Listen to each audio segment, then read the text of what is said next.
Superior Court of Fulton County is now in session. The Honorable Chief Judge Ural Glanville is presiding. Court will now come to order. All right, good morning, ladies and gentlemen. Please be seated. Your Honor, we still missing some people.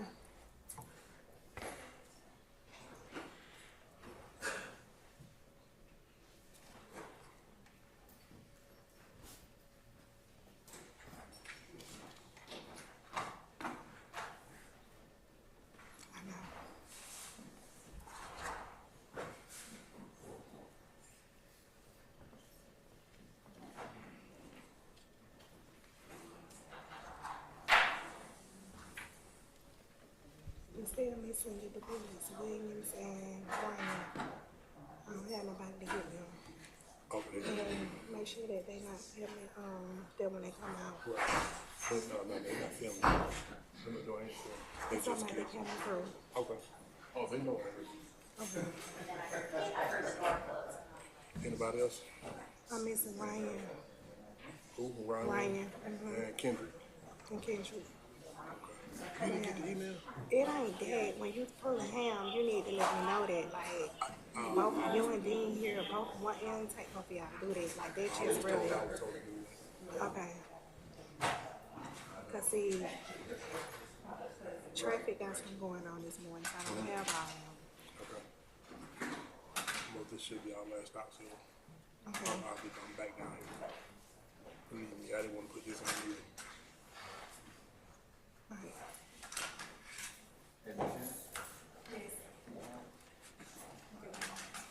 Oh.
All right. Good morning, councilors and interested parties. We're going to go on the record in the matter of the state of Georgia versus Khalif Adams et al.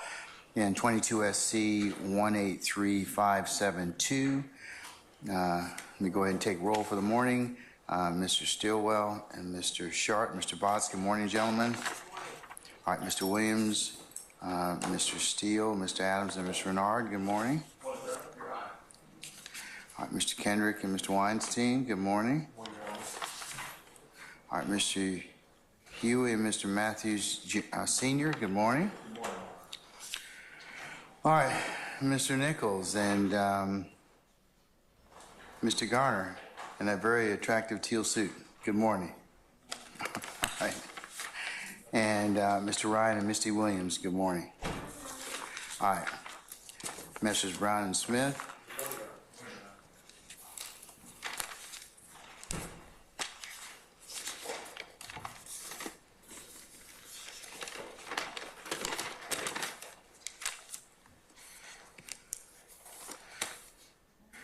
Mr. Atkins, Ms. Love, and Ms. Hilton, good morning. Good morning, Your Honor. All right, we also have some other folks here this morning. Again, madam, I apologize. I don't have everybody's names written down, and I know I should probably know your name at this point in time. Ms. Knight. Ms. Knight, good morning. Mr. Steele, who do you have with you this morning? Your Honor, this is a second year, finishing a second year Georgia State. Does she have a name? Okay, well, that's usually how we start off. Name would be great. Your Honor. Okay. The young lady, young genius next to me is Haley, H-A-L-E-Y, Paul, H-A-L-T-I-W-A-N-G-E-R, Paul Wanger, and she is, I've been able to work with her for approximately a year and a half. We tried cases, last year before this case, so 2 years, I got 2.5. We tried cases together, and she is really a rising star in the profession. She's accepted the job starting next fall with the County Public Defender's Office for an internship.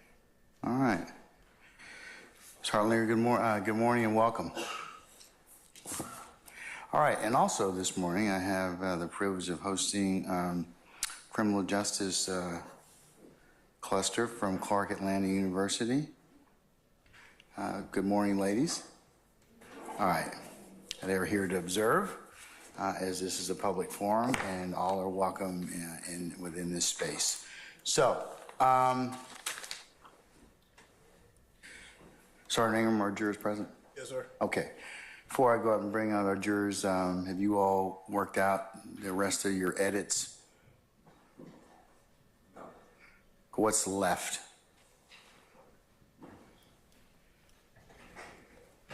Your Honor, we have nothing from the state about the initial statement, which is July 15, 2015, by Mr. Murphy to Detective Gaither. It's my position. It doesn't come in. This is the issue we raised with the bench. Mr. Murphy said that he's in fear. He specifically said this has nothing to do with Jeffrey Williams. Didn't we cover that already, though? Yeah, okay. Excluded. Now I understand the state wants to play all 3 statements. In addition to that, they did not remove, to my knowledge, from the August 18, 2015 Jacoby Hudson statements. And I just don't know how else. I don't Okay, know. well, let me find out first if they've removed Mr. Hudson's statements. Okay, have you all removed Mr. Hudson's statements that we talked about? Your Honor, I submitted a transcript yesterday that had pages 1 through 30 redacted like we discussed in court yesterday. Okay, so has the corresponding video also been edited? So because the video is choppy, what the state will do is, since we have to play through evidence reviewer, we're going to mute the portions that are redacted, because if you saw yesterday, the video was choppy, so we don't have a redacted video. But based on the timestamps, Your Honor, and I sent the cheat sheet of all the areas that we plan on muting so that everyone's aware of when we're going to start and stop the recording. Now, if Mr. Steele is talking about areas in which Mr. Hudson may have clarified, so for example, there's a portion of the interview in which I believe it's either Gaither or Dennis asks who all was in the car.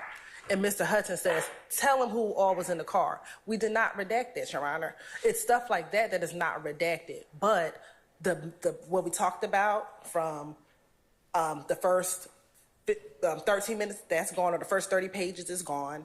And then I believe that portion of time in which he's in the room by himself with his client, that portion is gone. But what about the statements involving Mr. Williams at the house and the search warrant? That's in a different video, Your Honor. Has that been edited out as well? That has. Because I don't know how much we'll get this morning today, and we'll see where we get. We'll see where it goes. Your Honor, that's from the July interview. And yesterday we did not have the transcript. We got the transcript this morning, so I'm actually in the process of emailing that transcript over to everyone with the page reference of what we plan on redacting, which has to deal with the search at Mr. Williams' home. But that is the July interview, which we just got that transcript. Okay, all right. It's not that clean.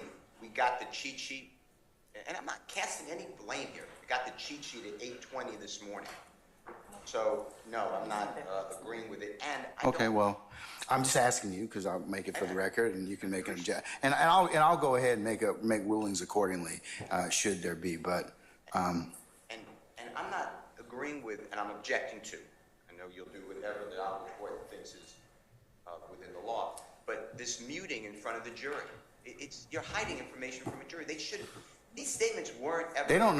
they don't know what the purpose is, other than they're not playing it. Understood. So- I don't want the videos played at all. Okay, you've said that already. They have a witness who can testify if it is a prior inconsistent statement. The state's putting in things that are not prior inconsistent statements. Okay, we had an argument about this yesterday. And you So, said just raise it. They have to be targeted. I'm just telling the court we're going to be But- objecting. but yes, but this particular, if you can impeach somebody through another witness who that is contrary to that particular witness. So I think if the state does that through this particular witness, they're entitled to do that. I don't have a problem with proper impeachment through, in this case, Detective Gaither. My issue is the video is more than impeachment. That's what I'm saying. And I know the court said, hey, it has to be targeted. We're not just wholesaling putting in these statements. The third statement is the one that is not in. Third statement in terms of what? Which one? I apologize. Okay. There's 3 statements recorded. Yes. The third one is February 16, 2016. It's a proffer with Attorney Chada Jimenez and Jacoby Hudson and Detective Gaither and Mr. Walter Murphy. And I may be leaving one person out, but I don't know if I am. And is that the one that's been edited, Ms. Hilton?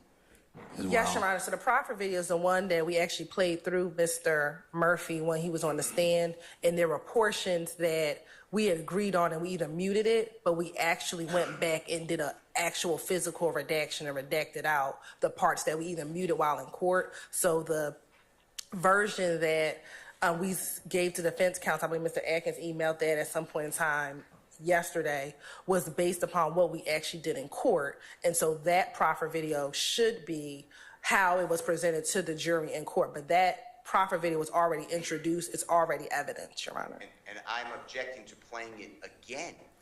That's what I'm saying. He agreed with everything. That's not an inconsistency. Well, I think there's a disagreement about that, whether or not he agreed with everything. So that's where I'm gonna kind of see where it goes in that The respect. video was played already. Why is I know, but it can be utilized for different purposes. So I understand that, but like I said, I'll take it up depending upon what has been said. So I am not agreeing to anything, obviously, but I'm doing what you said. We'll make objections as we go along. Okay, all right. And Your Honor, may we approach briefly?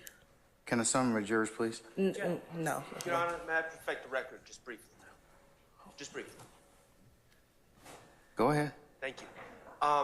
Yesterday, in our discussion of the legality of this impeachment, we talked about impeachment by contradiction, and I just don't want the record to suggest that I'm acquiescing. No, you have made this objection twice now, at least twice, as to a couple different witnesses. I understand where you head. I understand you made an objection as to it. Yeah, I just don't but- think it's. I just want to be clear that I do not believe it's impeachment by contradiction either. Okay, well, all right, well, I understand that. Okay, That's all right, your thank you. position. Okay, all right, sir. All right. What is it you want to tell me at the bench? Come on up. Do we need a representative?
ladies and gentlemen, we are just going to continue to recess in place. The state's first witness is a few minutes out, so we'll go ahead and we'll just go ahead and recess and in place, and we'll wait on our witness, and then we call our jurors in. Okay. All right.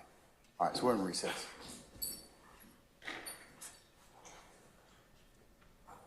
Hey, Dougie, you don't mind, we all talk. I'm sorry.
courtroom, as No. that's the way, in my experience, it's always No. been done in federal court. It can be done. There's some 11th Circuit cases that I was shown yesterday that authorized for that. So, I understand that you may be authorized to do that. I was just suggesting that the better practice may be to do it before the jury is present. Mr. Steele asked me that yesterday. Okay, thank you, Your Honor. Yeah, so I'm going to see if they qualify the witness using the Daubert standards in 702, and we'll let you all voir dire the witness accordingly, and then I will make a decision as to whether or not that particular individual is able to testify in that manner. Thank you. Okay? Your All Honor, right. I just get a continuing objection. Yes. I don't believe the case, the 11th Circuit case, I think it's Ware. You're right, it is Ware. Thank you. Okay, all right. I don't believe it says that it's done in front of the jury. It said it wasn't done at all, and you have the discretion to find someone. But I don't. No, it was done, there was no pre-admission. It was done in front of the jury because of the type of case it was. I mean, I think it was firearms or ballistics or whatever else, so. I think the court just made that fine. Anyway, I'm objecting to it being done in front of the jury. I'm objecting not to have it dealt with heard outside the presence of the jury. Can I just have a continuing objection? Because I don't want to do this in front of the jury.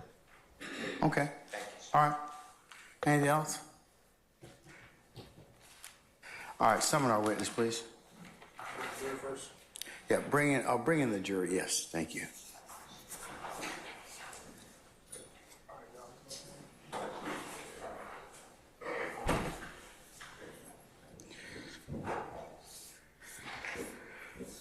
Do you want me to give the limiting instruction? Yes, please. Thank you.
All right, ladies and gentlemen, please be seated.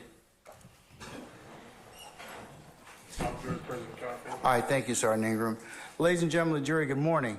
Good morning. All right, without further delay, we're going to continue with the presentation of the state's case. Call your next witness. The state calls Investigator Gaither to the stand. All right, summon Investigator Gaither, please. All right, madam, good morning. If you would come on up, please. Witness stand, once you get there, if you turn and face Sergeant Ingram, be sworn as a witness before you sit down. Raise your right hand. Swear firm testimony to give the truth, the whole truth, nothing but the truth.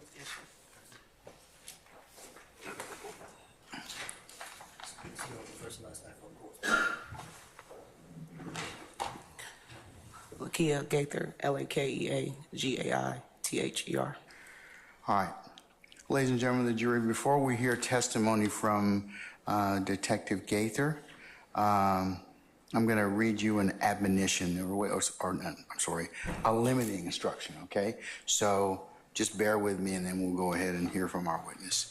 You're about to hear testimony from Detective Gaither, who will testify both to facts and two types of opinions and the reasons for those opinions.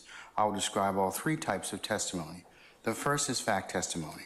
Fact testimony is based upon what the witness personally saw, heard, or did. The second is opinion testimony based on the specialized knowledge, skill, experience, training, or education of the witness. The third is called lay opinion testimony. As to the testimony about the facts, it's your job to decide which testimony to believe and which testimony not to believe. You may believe everything a witness says, or part of it, or none of it, or all of it. As to the opinion, testimony based on the witness's specialized knowledge, skill, experience, training, or education, you should judge this testimony like any other testimony. You may accept all of it, part of it, or none of it. You should give it as much weight as you think it deserves, considering the witness's knowledge, skill, experience, training, or education, the reasons for the opinion, and all other evidence in the case. As to the lay opinion testimony, this testimony is based on inferences drawn from the witness's direct perceptions and must be rationally based on those perceptions and not on speculation or what someone else has said. You should judge this testimony like any other testimony. You may accept all of it, part of it, or none of it. You should give it as much weight as you think it deserves. When considering lay opinion testimony, however, you should not give it any extra credence based on the specialized knowledge, skill, experience, training, or education as witness. You should also consider whether the witness testified to personal observations or involvement of the fact. Is the fact witness testifying about a lay opinion based on the witness's perceptions or testifying to an opinion based on specialized knowledge, skilled, experience, training, or education. When a witness provides opinion testimony based on knowledge, skill, experience, training, or education, that person may rely upon facts that are not based on his or her personal observations or involvement, but that opinion cannot serve as proof of the underlying facts. The fact that a witness is allowed to express opinions based on a person's specialized knowledge, skill, experience, training, or education should not cause you to give that witness's undue influence for any aspect of that person's testimony or otherwise influence your assessment of the credibility of that witness. All right, madam, you may proceed. Thank you, Your Honor. And just so that we are clear, Your Honor, I will be attempting to qualify. Objection, speaking. I'm going to overrule it just for a second, just to see where she's headed. Okay, Mr. Steele? All right. The order of the questioning will be first as an expert and then as So you're gonna qualify? I'm going to. Okay, all right. Yes. All right, go ahead. Thank you, Your Honor. Good morning. And is it still Detective Gaither? No. Good morning. No, good morning. Thank you. Now, are you retired Yes. from police work? Yes. Would you tell the jury what kind of work you currently do? Turn the microphone on, please. Which one? The one you're standing. I'm afraid it's already on. Yeah, if you can speak into it, Miss Lowe. Yeah, thank you. I don't think it's working, but I will speak up. I heard it. If you stand next to it, it'll pick up. Detective Gaither, if you could just also speak in the microphone. Yes, we'll sir. be able to hear you. Okay, thank you. Would you tell the jury what kind of, are you still in law enforcement? No, ma'am. And how long has it been since you left law enforcement? 4 years. Did you retire from law enforcement? Yes. How long did you work in law enforcement? Almost 19 years. Would you please tell the jury where you're originally from? Chicago, Illinois. What part of Chicago, if any particular part? Objection, relevance. Your Honor, Overruled. go ahead. South side of Chicago, Inglewood community. And is Inglewood E-N-G-L-E? E, yes. W-O-O-D? And did you grow up in Inglewood, in the Inglewood community of Chicago? Yes.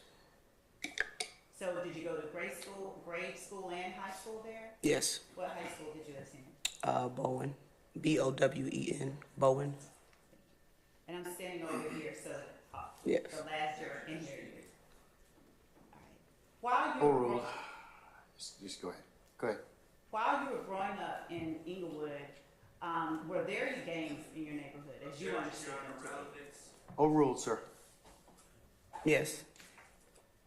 And did you know about them while you were growing up? Yes. How did you know about them? Just friends, going to school with gang members, the community. In Chicago, gangs, it's kind of like culture. So you're very aware of gangs at a young age. Now, when you say it's kind of like culture, would you explain to the jury exactly what you mean? Gangs in Chicago were very prevalent from my parents, my grandparents, all the way to me. So just gang lifestyles, what to stay away from, what to look for. It was very well known at a young age. So. And who was it that gave you the information you had at that time about, and I'm not asking what they said. I'll rule the objection, Mr. Foreman. Go ahead. Who was it that gave you the information that you used to just conduct yourself on a day-to-day basis as it relates to gangs? Well, I'm the youngest in my family, so I have older brother, uncles. We all live together. My mother, so just family, really. What to look for, who to stay away from. And while you were growing up, what gangs did you know about that were there in Inglewood? Objection, Your Honor, relevance. Overruled, sir. In my neighborhood, it was Gangster Disciples and Black Disciples. Where I went to school, I believe it was Black Pea Stones in that area. So it's two different gang sets. And I heard you say friends and family, I think. Yes. Did you know anyone who was actually associated with or a member of any particular street gang? Yes. What was your relationship to the people that you knew who were in street gangs? I have family members, friends, high school friends. And did you interact often on a daily basis with these people who were also gang members? You can't choose your family, but, of course family, but friends, you knew to be cordial with them at school. But, outside of that, my family did a pretty good job of keeping. I'm going to overrule the objection, Mr. Steele. My family did a pretty good job of keeping myself and my siblings away from that. Now, were you afraid to interact with them when you were growing up with your friends and family who were involved with gangs? Objection, relevance. I sustain the objection. And did you have to comport yourself in any particular way as it related to gangs in your neighborhood growing up? I would say so. I mean, we were taught at a very young age about certain colors you don't wear. Back then in the 80s and the 90s, the thing was the way I'm going to overrule the objection, sir. the manner in which you wear your hat, whether it was to the either side or backwards, clothing attire, based on particular neighborhood that you lived in or frequent, that was a pretty well-known fact not to do or just be aware of. Now, did you personally ever get involved with any gangs in the neighborhood? No. And did you actively avoid run-ins with gang members in the neighborhood that were not your family? Objection, relevance. I sustain the objection. How large was the neighborhood that you grew up in? We had to compare it. I mean, Inglewood community, several miles, maybe 9 square miles, if that. Did I hear you say you have to compare it? Yeah, if I were to try to compare it, I mean, to something here in Atlanta, Cleveland Avenue area, Atlanta. Are you familiar with that area? yes. How do you know about the Cleveland Avenue area of Atlanta? Just from working investigations and frequenting the area doing work. Did I hear you say frequenting the area doing work? During work. Okay. And using the Cleveland Avenue area of Atlanta. Mm-hmm. Can we use that? How would you describe Inglewood when compared to that area? In comparisons as far as size or? As far as size, culture, I sustain the question. start with size. Inglewood may be a little larger than Cleveland Avenue. I would say about, if you guys are familiar with Zone 3, Zone 3 is one of our larger zones. Inglewood will probably be the same size as Zone 3. Thank you. And how about in terms of socioeconomic status? How would you describe the Inglewood area that you grew up in as compared to the Cleveland Avenue area? Objection, relevance. Overruled. Go ahead. Go ahead and answer it. I'm going to overrule that objection as well. It's roughly the same. I mean, you do have your crime. You do have financial issues between families, but there are good, hardworking people in the neighborhood as well. So Roughly the same. Now, when did you leave Chicago? After high school. And what year was that? You're showing my age. Sorry. 98. All right. And what was it that led you to leave Chicago? I thought I wanted to go to college, so I went. So where did you go to school? In West Virginia, What school in West Virginia? West Virginia State College. Now you said you thought you wanted to go there. Did you know growing up that you wanted to go to college? No. Overruled. No. At West Virginia State College, did you declare a major? Objection, relevance. What was your Overruled. major? Criminal justice. Did that major have anything to do with the neighborhood that you grew up in or your contact? Relevance. Why did you choose criminal justice? I'll sustain the questions to form. Still relevance. I'm overruled the objection, Mr. Sharp.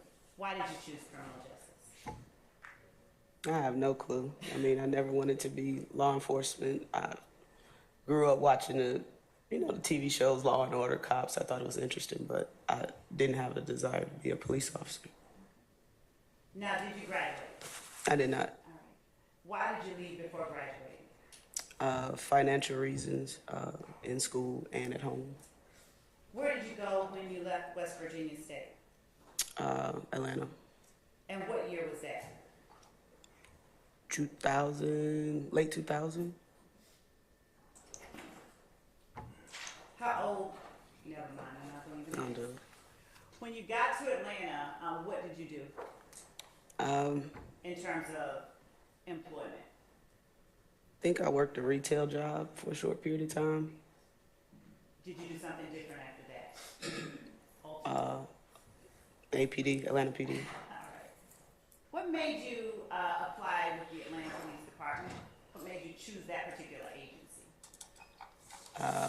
Honestly, I was just giving a friend of mine a ride down to Atlanta Police Headquarters to apply.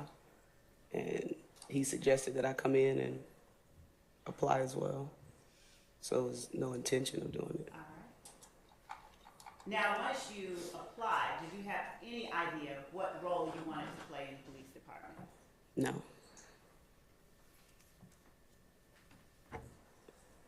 And when you first came to Atlanta, culturally, was it the same, different than, or in some ways both, to where you grew up in Inglewood? Foundation, Your Honor. Relevance.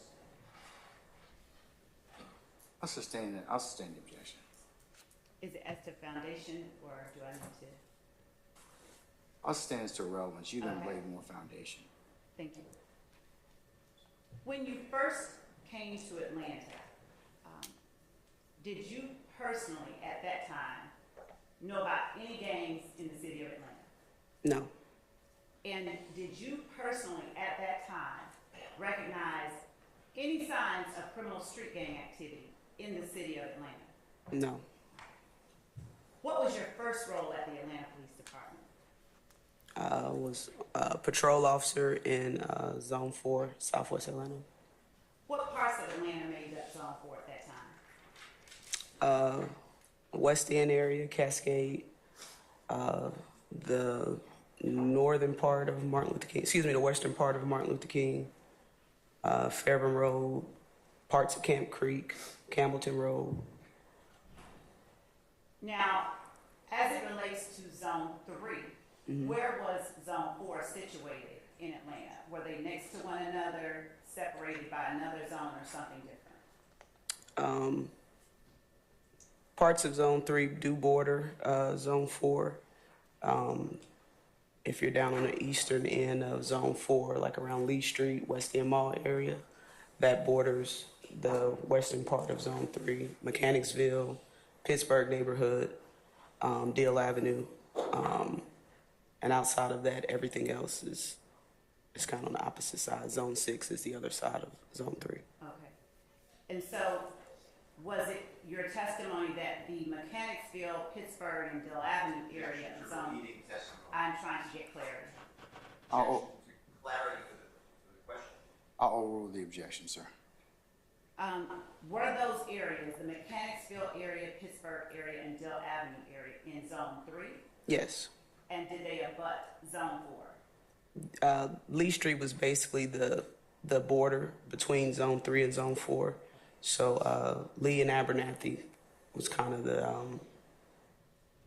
the barrier between the two zones, Okay. if you had to break them up. Did you interact with people from Zone 3 as well as Zone 4, or did you only interact with people who lived in Zone 4 at the time that you first started as a patrol officer in Zone 4? You mean citizens or police? Citizens? Yes. Yeah, I mean, there's no barriers for citizens in Atlanta. They come to Zone 3. Our Zone 4 citizens go to Zone 4. It's not like police work where you're kind of restricted to a certain area. Citizens, they move back and forth, come in contact with all types of people. Would you tell the jury what your responsibilities were as a patrol officer in Zone 4? I was assigned to evening watch, which is 2:30 to 10:30, I believe. Responsibilities included answering 911 calls, traffic accidents, directed patrols, that type of thing. Describe for the jury a typical day at evening watch for you in Zone 4 as a patrol officer. So just a typical day. Your Honor, I'm establishing. I'll just sustain the form. You can rephrase. Was there any one particular duty that you performed more often than any others as a patrol officer in Zone 4 on evening watch? Well, evening watch was the busiest time of day for police officers. So by the time I got to work, we would have a bunch of calls independence, calls holding for officers to respond to. So the first several hours of my day would be trying to knock down our pending of all the calls that came in previous before I came to work. So Say that last part again. I didn't hear you. The first part of your day was what? was trying to help with the pending calls that were calls for service that were just sitting in the queue waiting on officers to respond to. So the first half of my day was that, just trying to get the pending down. We would come in and it would be 30 calls in the pending back then. So and the second part would trying to play catch up until you learn how to work your day. All right. Now, as a patrol officer, did you actually investigate cases that occurred in Zone 4, or did you only respond to the cases? No, my responsibility was a first responder, which is when someone calls 911, the first officer that responds to your house or whatever scene that the call was. I would take the initial report, and if it needed to be forwarded to a detective or an investigative unit, it would then be forwarded to that unit. And what was the difference in what you did as a patrol officer and what the investigator would do with that same fact circumstance that you handed over? Really, I was just the initial responding officer to gather whatever preliminary facts about whatever case or incident it was, and document that, and that would then be forwarded to the investigator to further look into it, investigate the crime. As a first responder on evening watch in Zone 4, how often did you have personal contact with the citizens of Zone 4? All day, every day, all the time. And was that contact only when you were arresting someone? No, Was it only when you were investigating a crime, though? no. What opportunities did you have to interact with the citizens of Zone 4 outside of arresting somebody or investigating a crime? I kind of learned how to work my day. I wasn't a fan of answering 911 calls, accidents. So I just kind of became proactive, where I would get out in our high crime areas, places where we knew people would loiter. I would just get out, talk to people, and, if I was able to make an arrest, I would. If not, just getting to know who was on my beat and the beat surrounding my beat was really my day. And by doing that, that kind of took me away from having to answer 911 calls. Now, Sorry, Ms. Love, one second. Is your microphone on? this one, Yes. it's on, but I think that the battery is dead. I turned it on, it's on, there's nothing coming from no light. What kind of battery is that?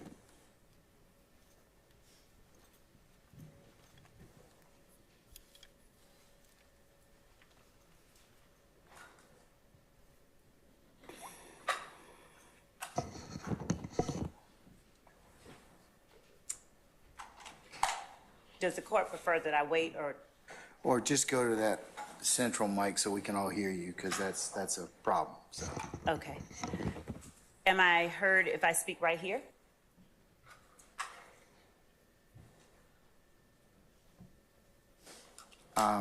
Not as well as you probably will in the central mic. Hold on, we're gonna see if it's working.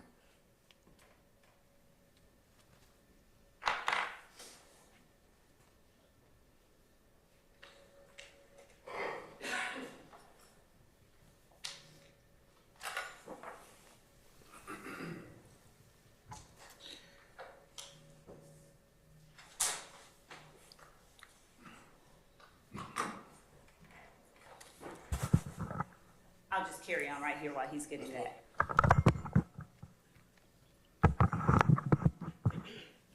Thank you. Is this better? Yes. Okay, thank you. Now, you said that you spent a lot of time getting to know your beat. Was it your goal when you were getting to know your beat to go out and make arrests? Was that your main priority? No. What was your priority when you went out to know your beat? Really, the priority was to stay away from 911 calls. I mean, just, if we're being honest. So if that included, just doing directed patrols, doing drop-ins, which is my businesses on my beat, I would go into the stores, talk to the store owners. The old guys sitting on the side of the building drinking, they give you a lot of information. So my priority wasn't to lock people up. I wasn't trying to be on I-20 doing accident reports. All right. How long did you stay in patrol at Zone 4? A little over a year. Is that the normal time that a new officer stays at that level? No. What's usually the time? Is it more or less? Probably more. All right. So, did you get out generally earlier than normal? I did. All right. Now, what happened that caused you to leave patrol in Zone 4 earlier than normal? I guess my supervisors figured me out, and they put me on the FIT team, which is the field investigative team. It's plain clothes. You do proactive work. So, when you say figured you out, what do you mean? They saw I wasn't answering 911 calls, so it used me in a better capacity. When you say proactive work, please explain what you're talking about to the jury. What do you mean? For me, just getting out your car, walking around, talking to groups of guys. Again, if it led to an arrest, it was an arrest. If it was a traffic stop that led to an arrest or seizure of guns, drugs, that's just what it was. It's just being just proactive, just getting out your car. And did you want to get to know your community as well? I did. Did you live in that area while you worked in that area? No, I actually lived in Zone 3 at the time. Okay. What area of Zone 3 did you live in, generally speaking? Carver Homes.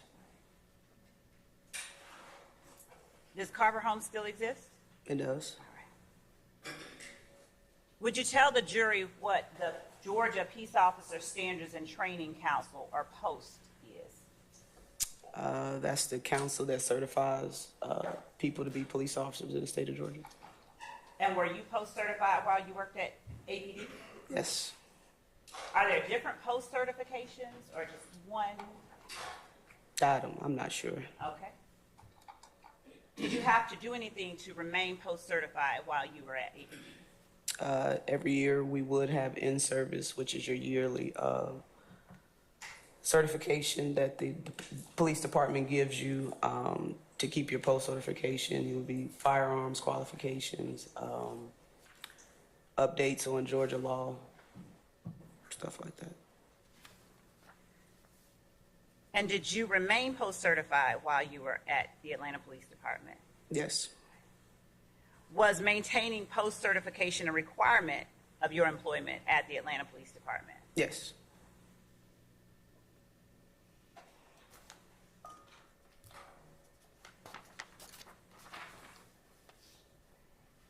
When you said you were assigned to the field investigations team, when exactly did you start in that group?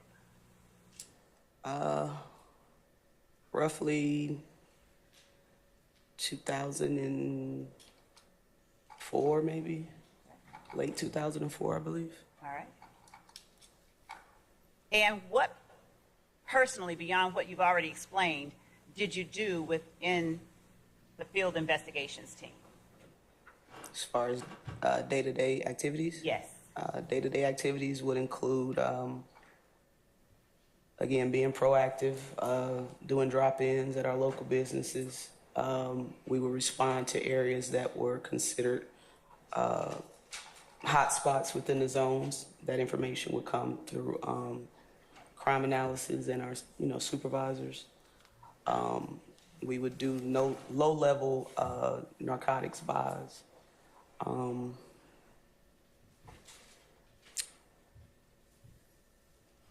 Yeah, that's really it. Whatever was going on, or not whatever was going on, whatever area within the zone was considered a hot spot that week, that's the area that we would concentrate on, whether it was for robberies, drug sales, shootings. Yeah, that's just the area that we would focus on. And you said hot spot. Is there another phrase or a term for hot spot? What does a hot spot mean? Like a high crime area. Okay. And you said that information came from crime analysts and supervisors? Yes. Is that information that the general public would have access to? They looked hard enough, they could probably find it, but generally it was within APD. All right. Did you only work within Zone 4 with the FIT team, or did you work all over the city of Atlanta? We would cross borders sometimes, but for the most part, I maintained in Zone 4. Okay. And is that where you were assigned during your entire tenure with the FIT team? Yes. Now, is the FIT team the same thing as the Red Dog unit at APD, or is that something totally different? Absolutely not. It's completely different. Oh, okay. Right. Did they have anything to do with one another? No. All right. And how long did you say you worked at FIT, in the FIT unit? About 3 years, 3.5 years. Were you always in plain clothes, or did you sometimes wear a uniform while you were working in that unit? At that time, the only time I put on a uniform was to go to my extra job. Okay. Other than that, I was in jeans and a t-shirt. All right. Did having a uniform versus not having a uniform make your interactions with the citizens any easier or any harder, as you observed it? Objection, relevance. I overrule the objection, sir.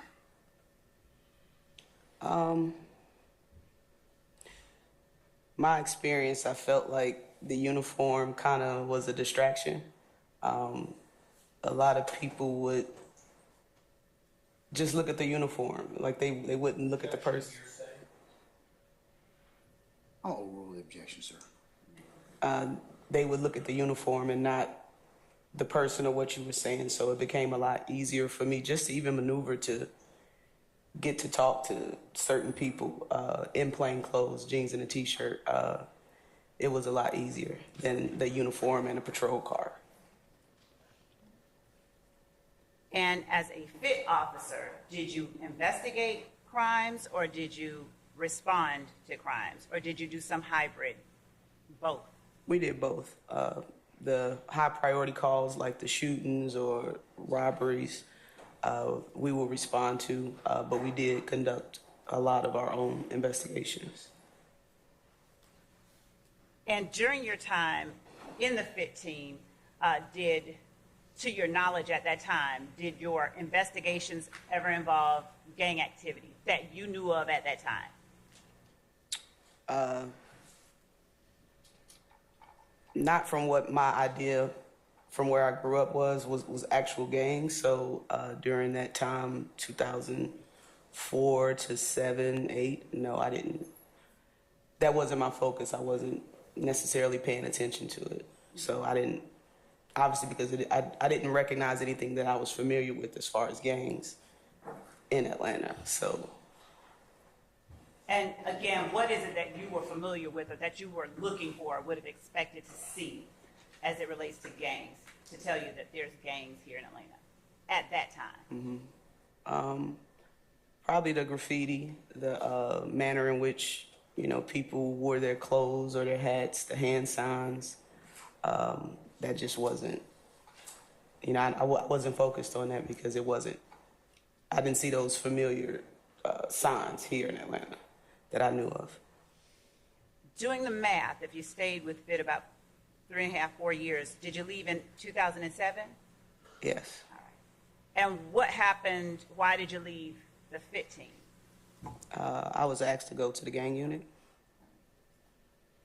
What year did you start in the gang unit at the Atlanta Police Department? 2007. When you first joined the gang unit, what was your position there? Well, I was an officer. Were there both officers and investigators in the gang unit? Well, it was myself and one other officer, and the rest were detectives. Would you tell the jury at that time what difference there was between an officer and an investigator in the gang unit? Was it the same as? Money. Oh, okay. All right. So even as an officer in the gang unit, unlike as a patrol officer, in the gang unit, would you actually begin to investigate your own cases? Not initially. I mean, I didn't really know what I was doing. It was just, you go to the gang unit, you have more freedom and access to move around the city, learn different parts of the city. So, you know, I didn't know much about gang investigations. I knew how to investigate a little bit just based on my time on the Zone 4 FIT team. So I just kind of reverted back to what I knew, which was being proactive and not necessarily working gang investigations because I wasn't aware of how to do it. And you took me to the very next question. At that time, by the time you had reached the gang unit, when you first joined, had you had any formal training in criminal street gangs? No. Had you had any formal training in identifying or investigating criminal street gangs before joining the gang unit? No, I didn't. Do you know why you were assigned to the gang unit when you had no formal training in either gangs or criminal street gang activity? Objection calls for speculation. I sustain the objection.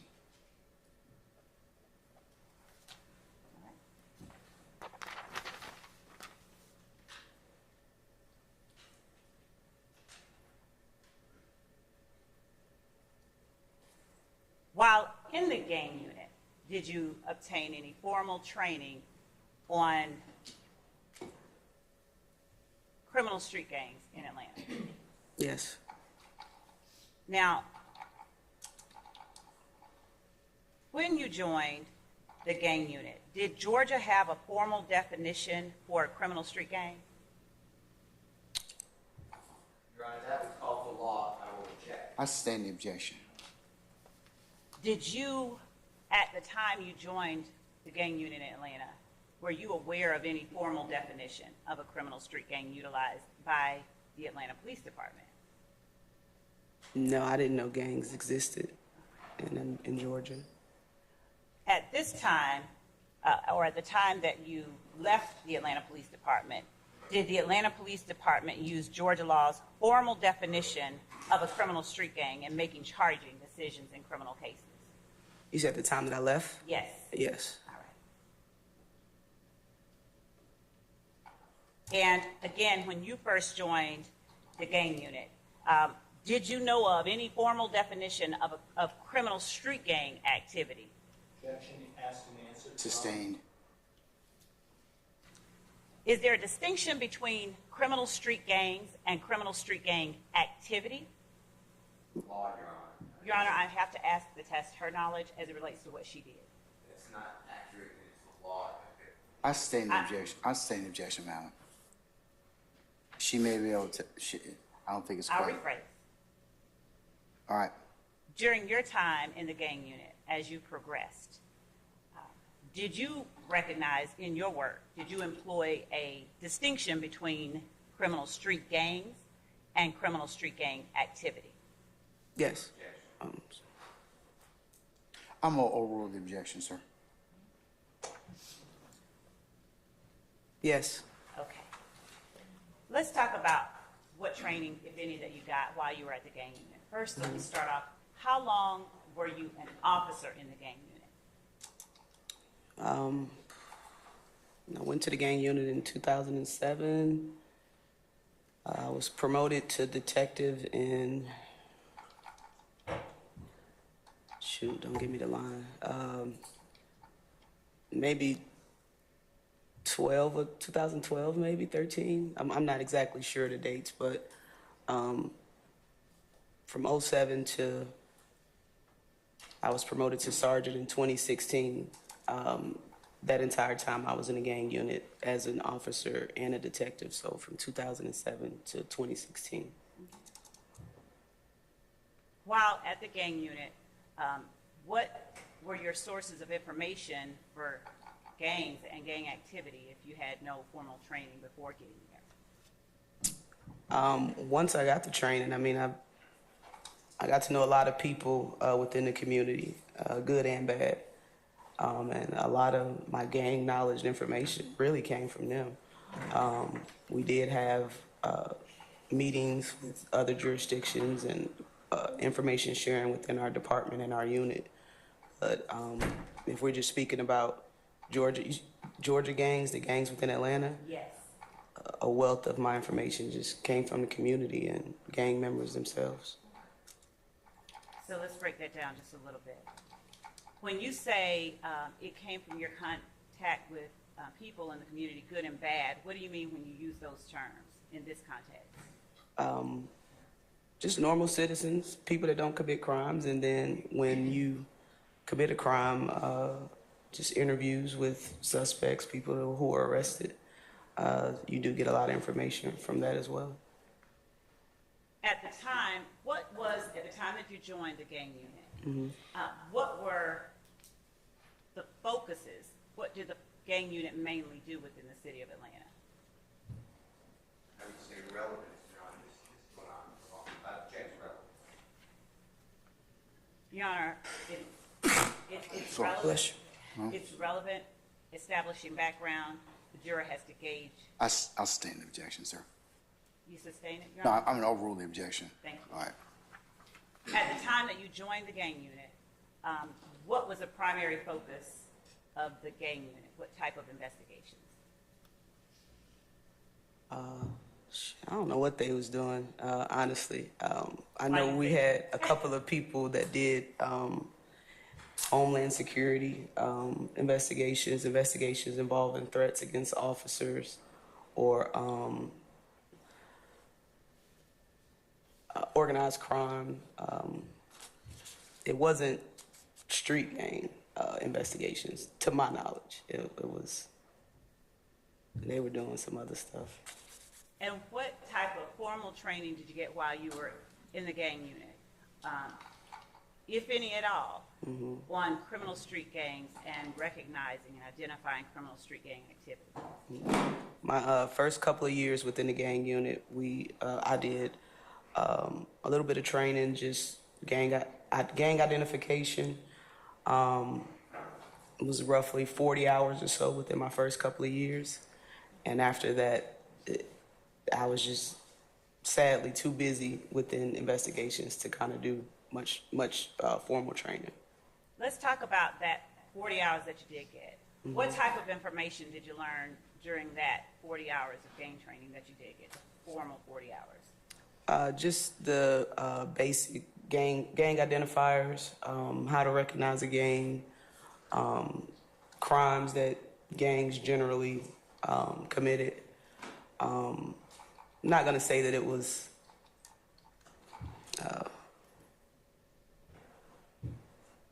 worth anything, but a lot of the instructors were not from Atlanta or worked the Atlanta area, so a lot of the information was really general, loosely based on national criminal street gangs, the traditional gangs. Were you educated about the laws of the state of Georgia in that training? And Yes. were you educated about how to apply the laws? I stand as to form. You can rephrase, madam. Yes, Your Honor, thank you. Did you learn about the laws of Georgia as they related to criminal street gangs? Yes. I stand the objection as to form. Yes, Your Honor. What kind of information did you learn as far as laws were concerned during your training with the gang unit, your formal training? The Georgia laws regarding criminal street gangs. Did you learn anything at all about applying those laws? We did. We learned basically what the state considered to be a gang and what particular crimes or activities were considered criminal street gang activity. That it was a difference between the actual two. It's two separate meanings. And did you use that lesson, those lessons that you received during your formal training, on a consistent basis while performing your duties within the gang unit? Yes. I will rule the objection. Yes.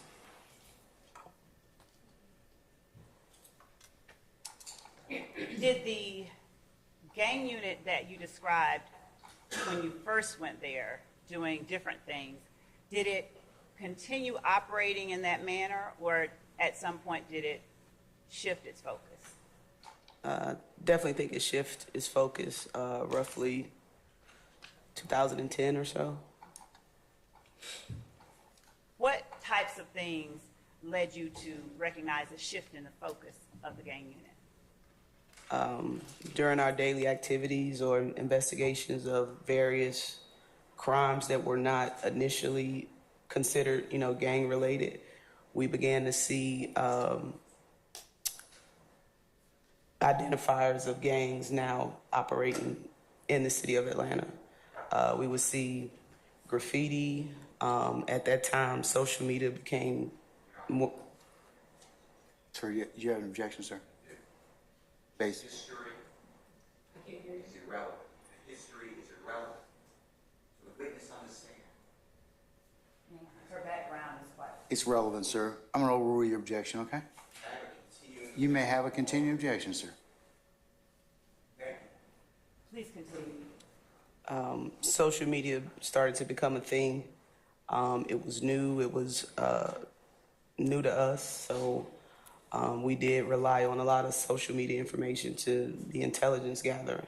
Our local gang members at the time would bolster their gang affiliations on social media, which kind of, was surprising to us because we really hadn't seen that before in that manner. So around that time is when we kind of start putting the pieces together with people that we had already previously identified for particular crimes throughout the city. They were now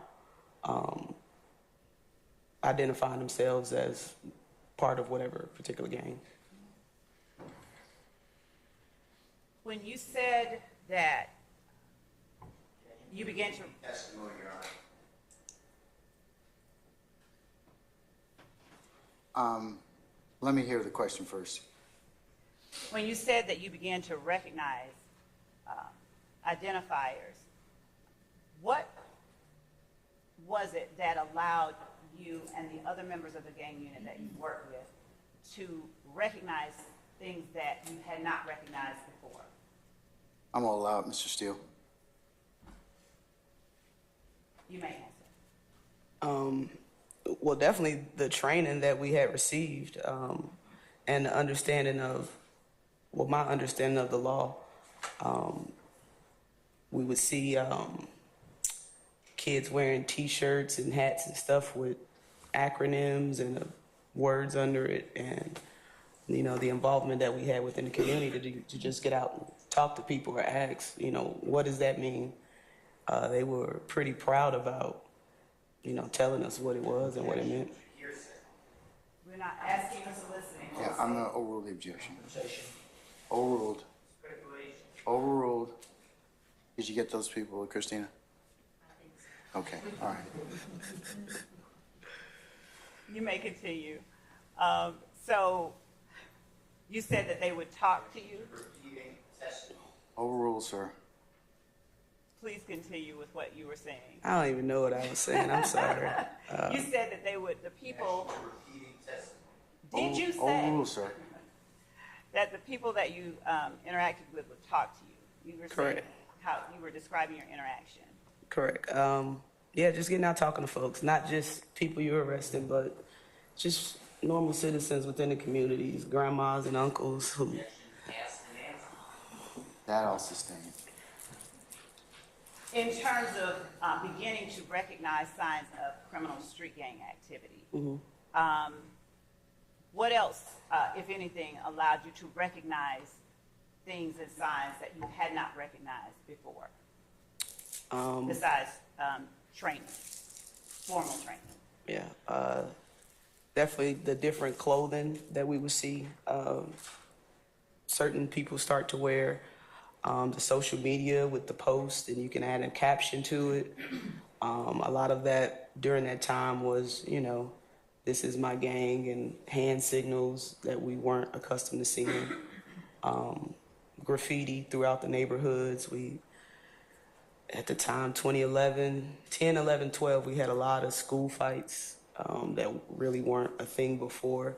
Because during our daily duties, we would respond to a lot of the schools to try to do preventative gang work. So we did see an uptick in, I don't want to say gang fights, but two groups of kids fighting. We would see that. And when you were involved in working in the gang unit, did you consider it a crime to just simply be in a group wearing the same shirts as you described earlier? Your Honor, objection to the witness considering a crime. Your Honor, if What's the basis for your objection, sir? The law goes well beyond what a witness can testify about. Juries make a decision. Okay, I got you. Your Honor, Go ahead, I'm sorry. it goes to her qualifications and knowledge in this area. I'll rule the objection.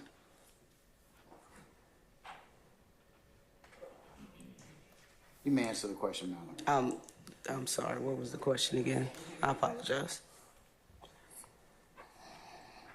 And when you were involved in working in the gang, did you consider it a crime to just simply be in a group wearing the same shirts as you described earlier? No.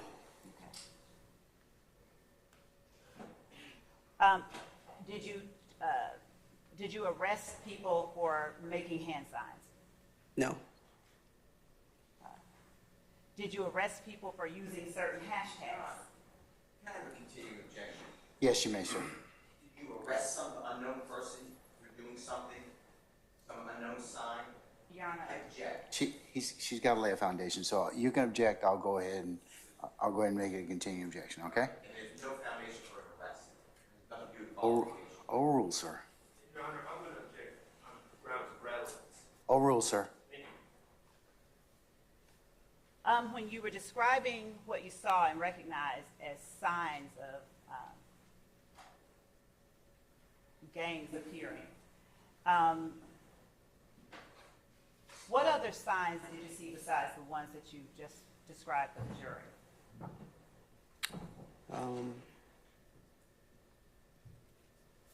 I mean, off the top of my head, I think those were the main ones. I may be missing a couple, but I think those are the main ones.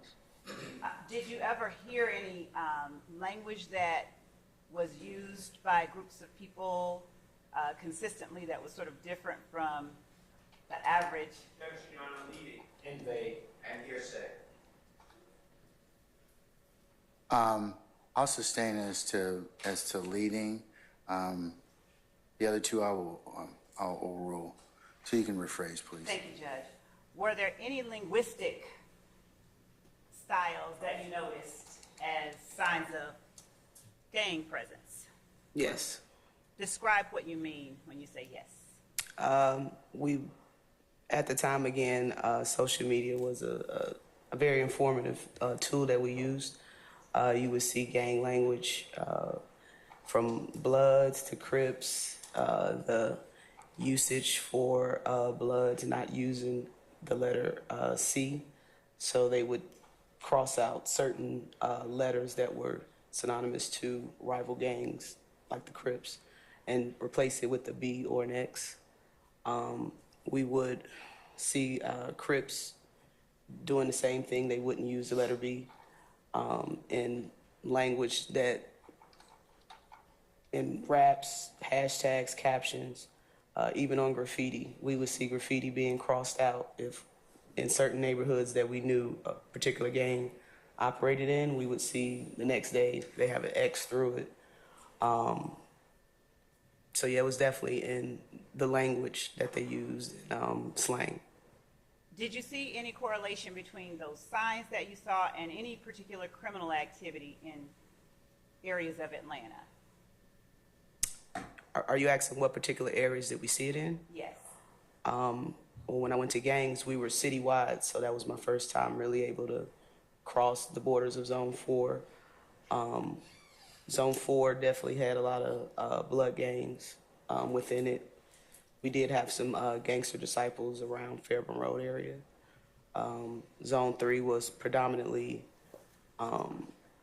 Bloods, but we did still have a lot of hybrid neighborhood gangs that weren't really identifying with traditional national gangs. Did agencies or units within the Atlanta Police Department share information as it related to gang intelligence? Yes.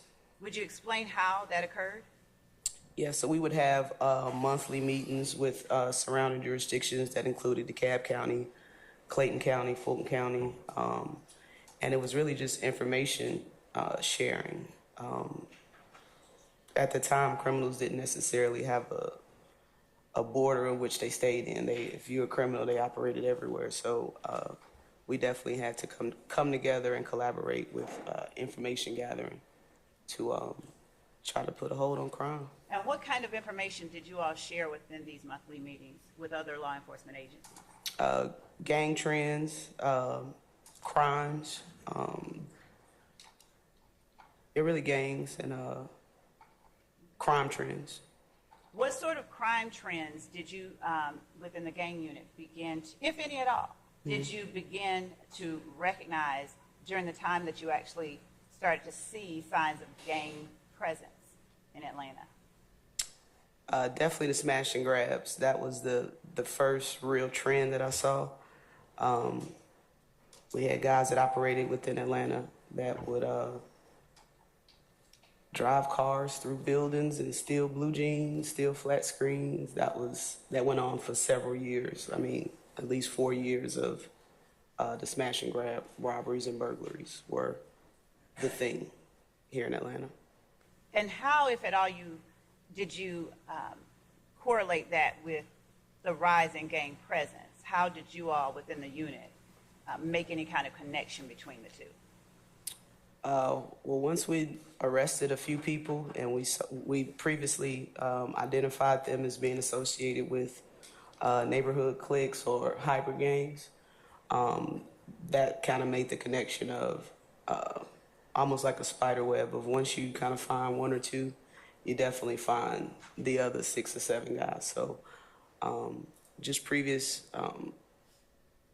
run-ins with gang members, whether it's during an arrest or just general contact, citizen contact. Would the general public have access to the information you shared with other law enforcement agencies in these gang intelligence meetings that you held monthly? No. Did you have access to any other sources of gang intelligence during your time with the gang unit besides information sharing sessions?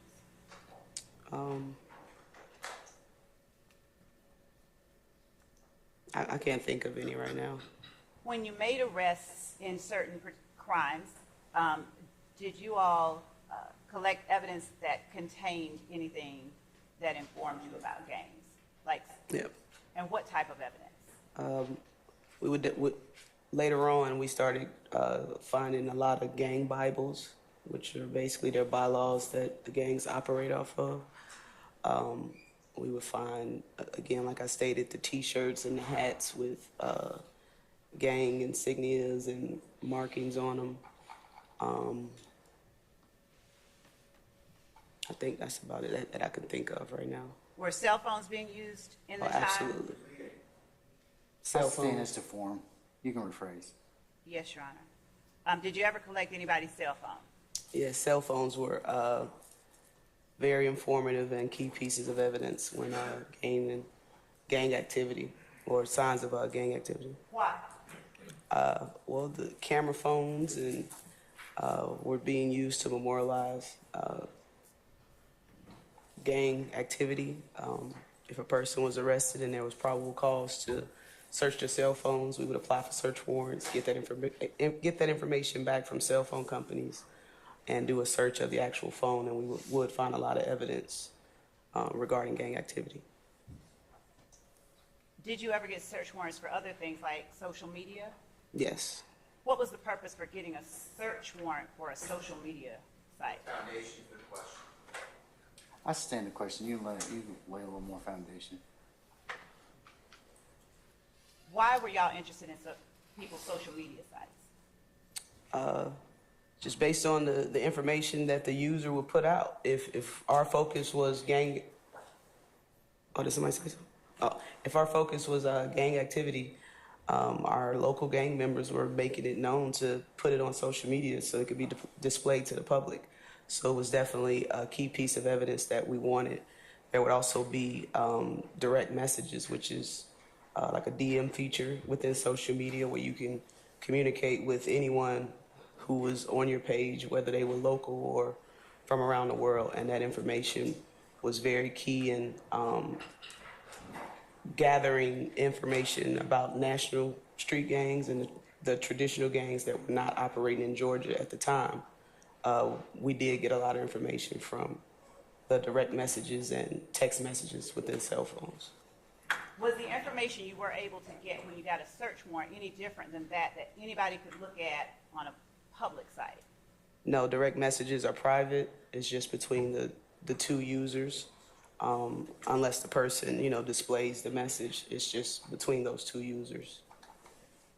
So did the general public have access to that information you were able to obtain about gangs through social media search warrants and the like? No. I'll sustain the objection.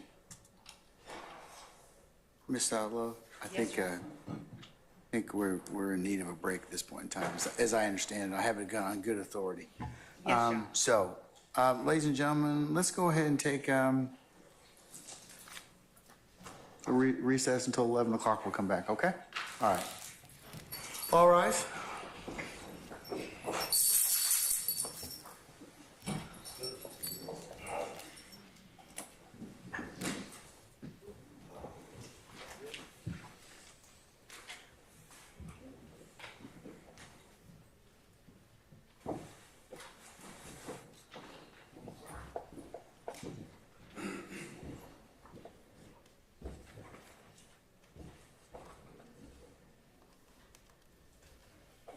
All right, ladies and gentlemen, we'll be in recess until 11, okay? All right.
Can we summon our jurors, please? Thank you.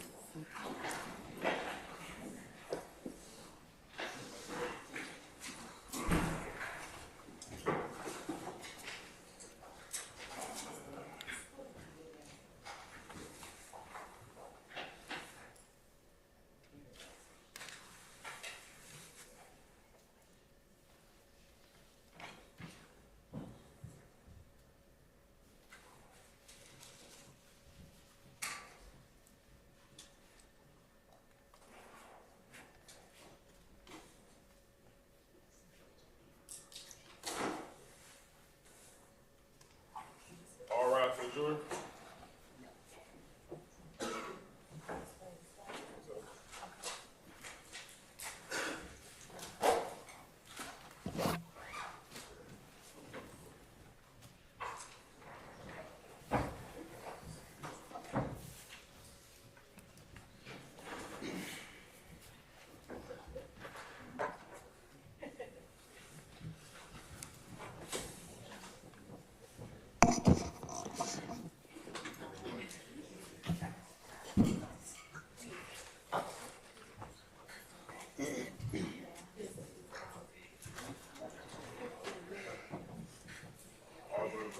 Thank you, Sergeant Hand. Ladies and gentlemen, please be seated.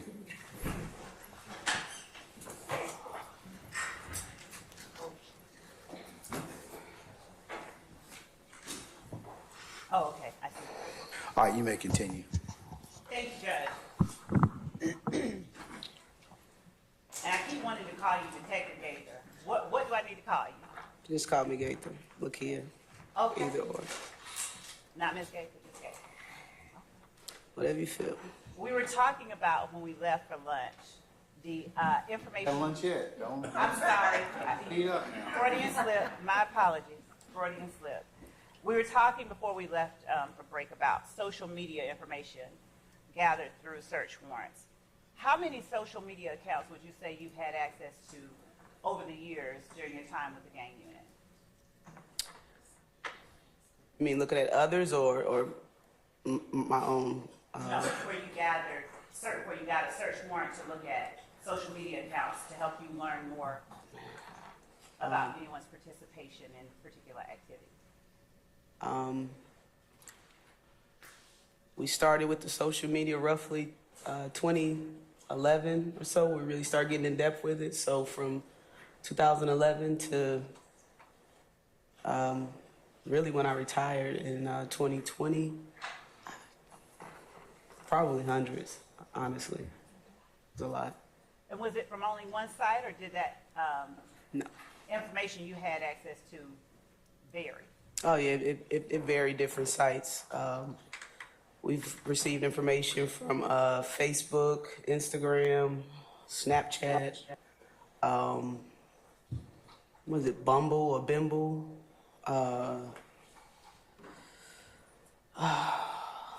Not familiar with the TikToks. That's new to me. But you know, back then the MySpace and the Facebooks and Twitter were the popular ones. All right. And how many cell phone extractions or data dumps have you had access to since you worked as a detective and an officer in the gang unit? That got to be several hundreds over my time. Were those cell phone data extractions information that the general public had access to? No. Did they give you useful information in investigating gang activity here in Atlanta? Absolutely. When people were arrested or detained for crimes in Atlanta, where is it that they're taken? For felonies, generally? Generally, Fulton County Jail. And are you able to, during your time at the Atlanta Police Department, were you able to have access to calls that were made from the Fulton County Jail? Yes. How were you able to get that access? We would have to receive, obviously, permission from, I believe, the sheriff, whatever sheriff that is, or administrator of the jail. Once granted permission, we would have access to, what was it? Maybe Securus, believe Securus was the name of the system that the jail used to allow inmates to make phone calls, and we had access to that system. Did you have to log into the system with your own personal password given to you by the administrator? Yes. Did the general public have access to that information that you gave? No. And what kind of information, if any at all, did you get from jail calls while working in the gang unit? Jail calls were very important as well, especially the ones that were made really early on when a person was arrested. They Your Honor. Basis. No foundation, I don't have any of these jail calls talking about. Oral, sir. the calls that were made from intake, they're labeled as intake, and those are. Objection, Your Honor. In individual case, I object. I'll overrule your objection, sir. You can get Can I continue your objection? You may, sir. The intake calls for us were the most raw and important ones, because that's when a person's, first getting to the jail, they're calling whatever loved one or person that they want to talk to, and generally you get the most information from that. Basis, sir. It's hearsay. She hasn't given any Yeah, I'm statement. going to overrule the objection, sir. Okay. All right. And what, if anything, did you do with the information you gathered from jail calls, social media, cell phone extractions, as it related to your role with the gang unit? Objection, compound question. I'll stand as to form. You can rephrase, madam.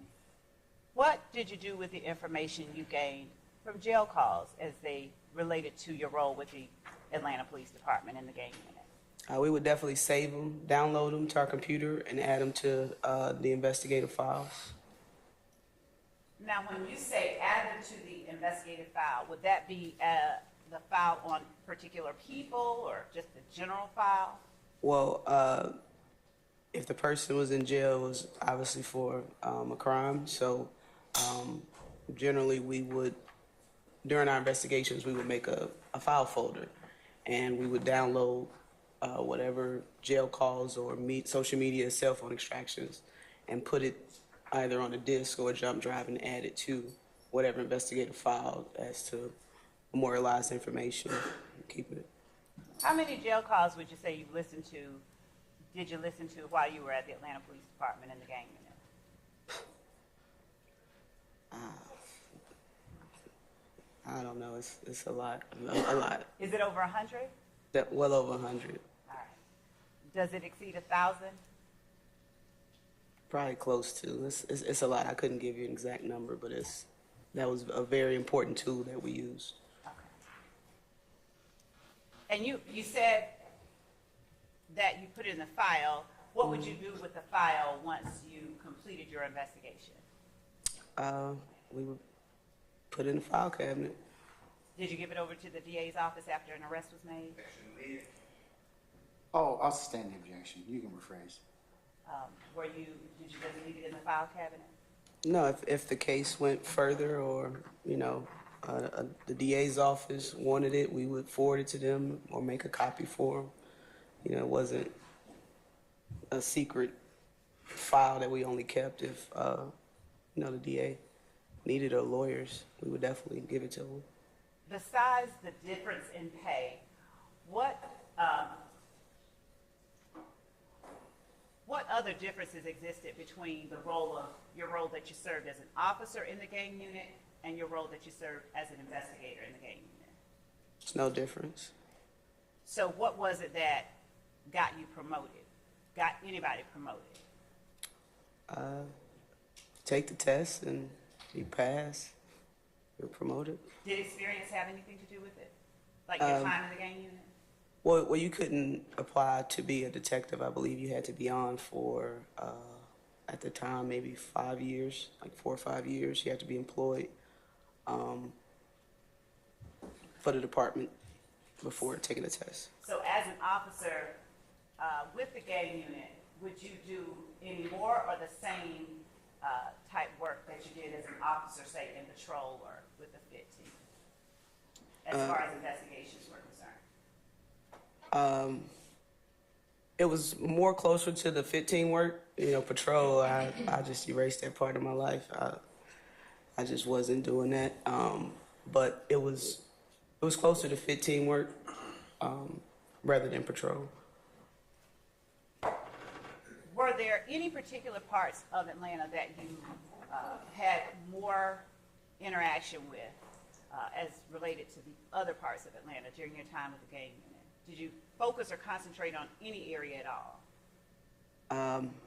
One of the most crimes were Zone 3, 1, and 4. So we did a lot of work in probably Zone 3 was the most. I mean, it was really all over the city, but Zone 3 and Zone 1 and 4 were the hot zones for crime. Did the information that you were able to gather during your time as a patrol officer and as a fit officer serve you in any way while you were at the gang unit? Absolutely. In what ways? Just prior relationships that I built, talking to members of the community, people I arrested in the past. Just those relationships definitely help with information gathering. Were you in plain clothes all the time during your gang unit tenure? Did you wear a uniform sometimes? No, we very rarely wore uniform. Maybe 2 or 3 times within a couple of weeks throughout my entire time there that we actually had to wear uniform. Probably for a detail, but we were primarily plain clothes. When you met with people in the community, did you make it known that you were a gang unit officer or detective during your time in the gang unit? No, I think the ones that knew me, but I didn't display it like I'm a gang detective. They just knew me as G. They call you what? G. G? Repeating How- answers, Hold on. asking answers. I'm overrule the objection, sir. How much contact, how many self-identified gang members did you have contact with during your time in the gang unit? Just outside of arrests, just normal? There would be confrontation clause and his action. I'm not asking her what anybody said. Yeah, I'll overrule the objection, sir. And Your Honor, as far as a foundation for what we're doing, Yes. We're not doing anything. Mr. Steele, please don't speak. Okay, don't speak your objection. Give me a basis, and then I'll rule on it, okay? Ask for hearsay, said specifically when the person tell you. I'm okay, it's part of foundation. I'm going to overrule your objection, sir. So how much contact did you have with people who identified as a gang member? Throughout my tenure in gangs, I mean, hundreds. Not against the law. What did you just say? It's not against the law to be in a gang. So if that's what you're asking. And how readily did self-identifying gang members interact with you after you got in the gang unit as opposed to while you were in fit or on patrol? Fit, I can't say I did much gang investigations, but once I was in gangs, it was often. I mean, just general conversation. Did you ever gain information from self-identifying gang members about the gang that they identified with? Yes. How often were you privy to that kind of information? I think once I became more seasoned as a detective and even an officer, when we would conduct interviews, whether it was gang members as victims or witnesses, I kind of made it a point to ask them questions regarding the gang because that was now my focus, being in the gang unit. So it wasn't just about whatever incident or crime we were investigating at the time. If I knew them to be a gang member or an associate, I would definitely ask questions regarding the gang. Is the information you gained during those interactions information that the general public had access to? No.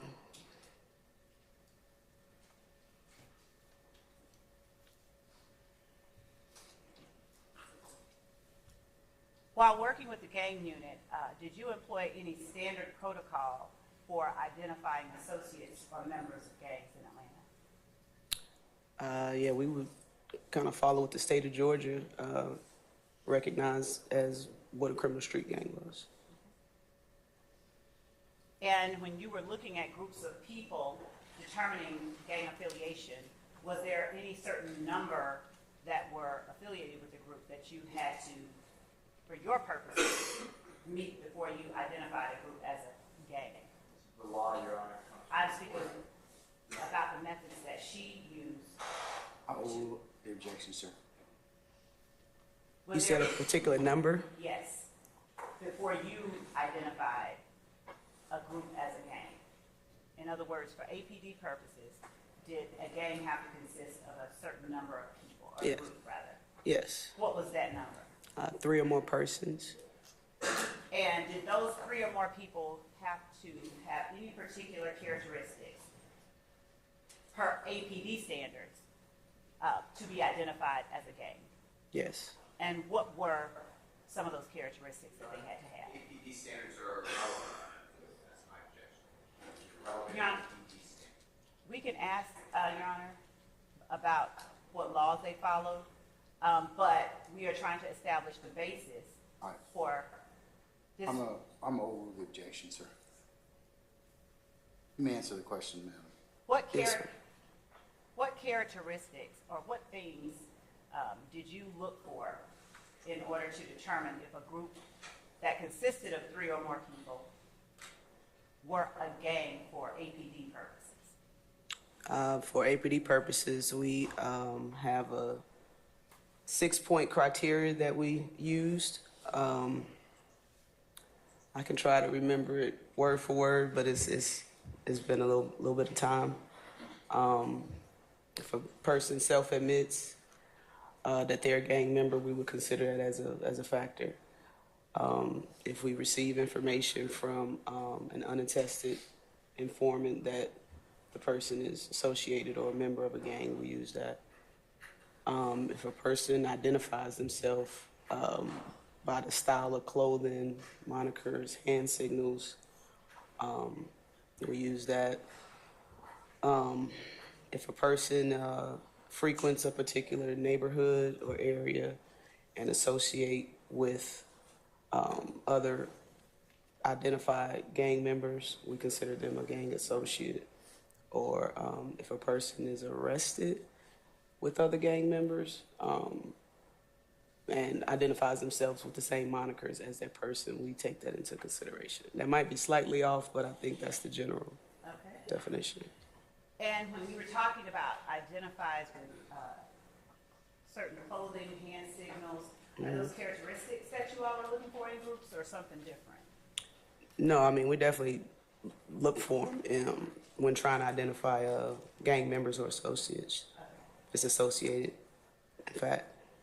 And did you consistently apply that protocol to make your decisions regarding classifying people as a gang member or a gang associate? Yes. How many cases involving gang activity would you say that you have been involved in since your time or during your time as a law enforcement officer? We just talking about gang cases. We worked as a unit, but we did have our individual cases, so just involved with, I'm sure, well over 1,000. And did the general public have access to the information that you amassed in those over 1,000 cases? No.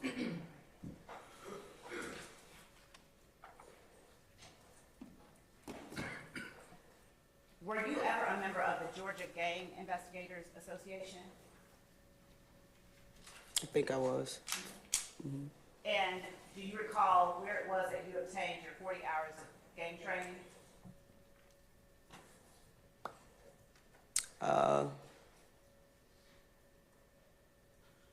Maybe Savannah, Georgia. I know they had an annual conference down there. Was that with GGI, okay, the Georgia Gang Investigators Association? yes, them, and I believe APD may have put on a training, I believe Gwinnett County. I believe I've been to Las Vegas for a trainer. Las Vegas? I believe for a gang trainer. And would that have been a day or a week or something in between? For Las Vegas? Yes. No, I believe it was a couple of days. And what kind of information did you learn at that training? That training was more about the national traditional gangs, street gangs in California, Los Angeles, New York. It really didn't pertain to much in Georgia. Now, when you're talking about Georgia, would you explain for the jury what differences you saw between gangs in Atlanta and gangs that you experienced growing up? Oral, sir. You mind repeating that or repeating that? Not at all. What was the difference between the gangs you saw in Georgia and the gangs you saw in Eagle?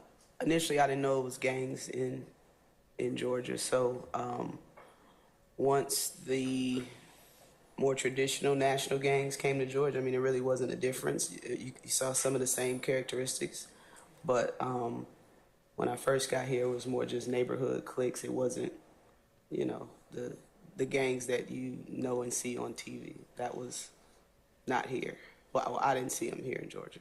Did you always use the Georgia law definition of a criminal street gang and criminal street gang activity when you made your cases while you worked in the gang? Yes. Bolster, Your Honor. I'll rule the objection, sir.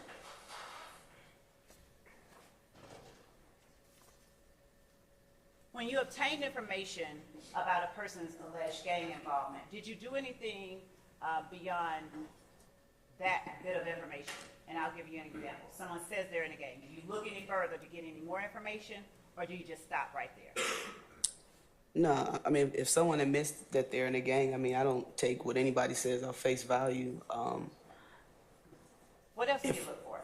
Yeah, well, social media, look for previous police reports or FIFs, which are field contact interviews, where it's basically like a report, but it's not an arrest report. It's just saying the police had contact with this particular person, and it's just short details or narrative of what the contact was.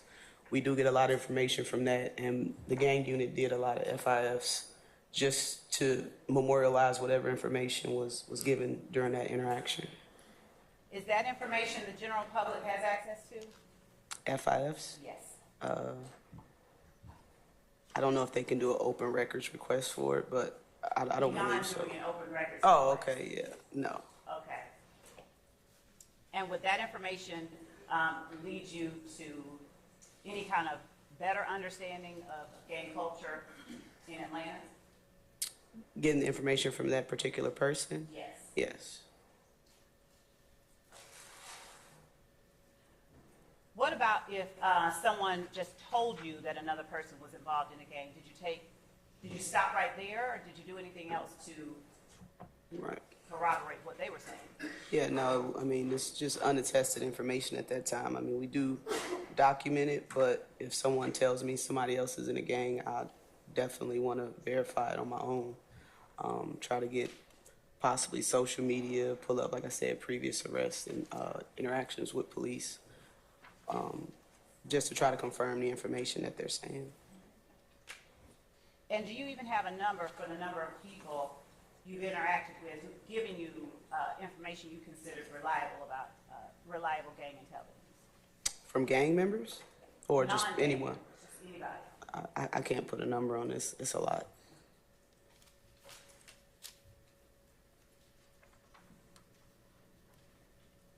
And have you ever either formally or informally given any instruction on gang activity for criminal street gangs? Either. I'll sustain this form. You can rephrase.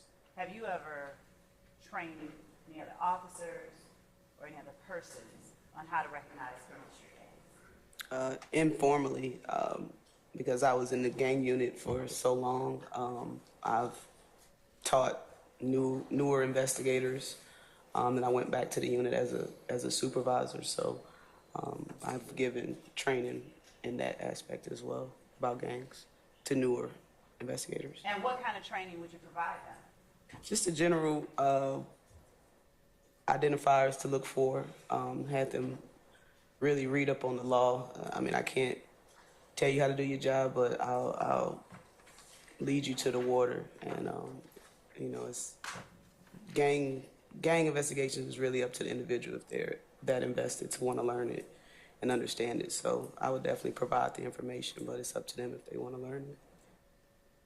And did you seek to increase your knowledge and awareness of gangs and gang activity during your time at the gang unit?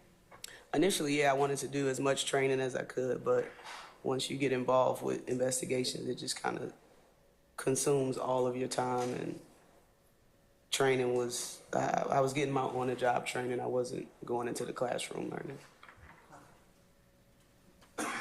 I'm going to show you what has been provided to the defense and what has also been marked as State's Exhibit 98 Bravo Bravo. And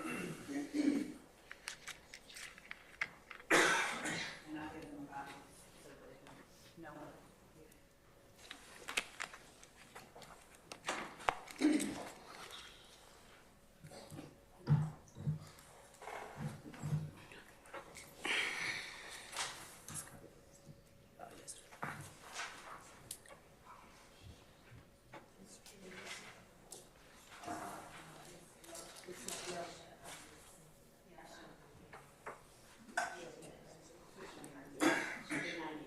Okay.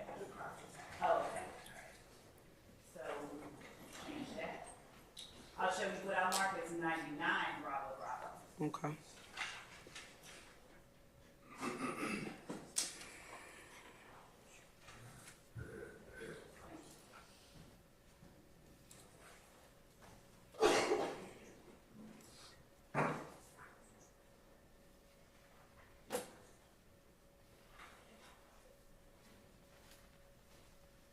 You recognize State's Exhibit 99 Bravo Bravo.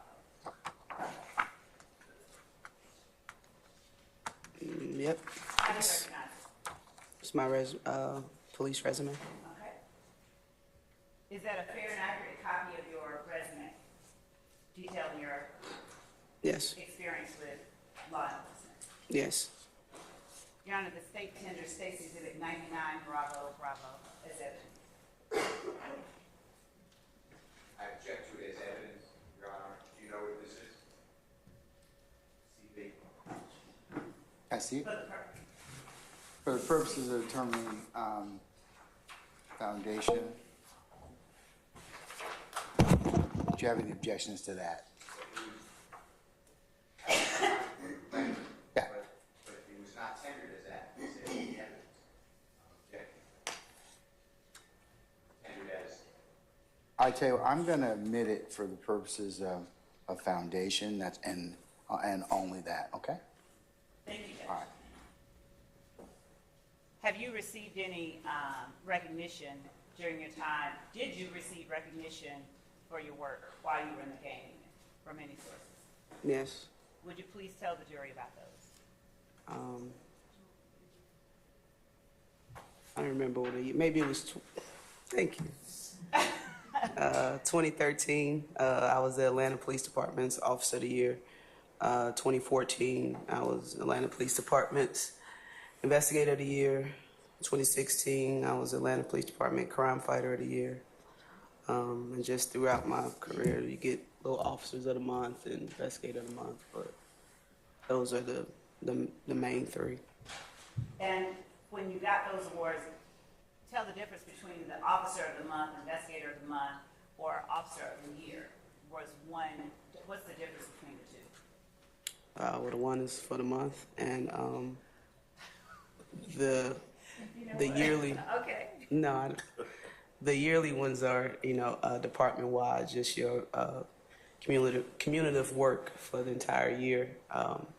They like to recognize who they want to recognize. Have you ever testified in trials in Fulton County? I have. Have you ever testified in other counties at Yes. trial. Have you ever testified and been qualified as a gang expert in Fulton County? Yes. Have you been qualified as an expert in any other county besides Fulton County? Yes. What county? DeKalb County Do and you- Clayton. I'm sorry. Please let me- I'm in Clayton County as well. Do you know how many times that you have been qualified as an expert overall? I didn't do a lot of trials, so I'll say roughly 5 to 10, somewhere in there. And during your time with the Atlanta Police Department, were you deputized by Fulton County as well? Yes. And what did that mean? Being deputized basically gives you police powers throughout the entire state of Georgia. And was every gang unit investigator or officer also deputized by the Fulton County Sheriff? No. So how did you get that designation? I don't know. Maybe our investigations kind of went outside of the county of Fulton, so we asked and got permission from the sheriff, and the sheriff deputized us. How often did your investigations take you outside Fulton County? It varied. I mean, quite a few times. And did the information you gathered when you did investigate matters outside of Fulton County at all contribute to your gang intelligence knowledge base, if you will? Yes, they have. Did you get information during those investigations that was not accessible to the general public? Yes.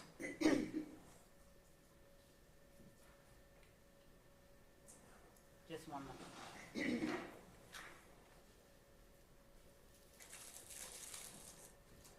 Your Honor, at this time, the state tenders Ms. Gaither as an expert in the area of criminal street gang investigations and identification. Just All right. one moment.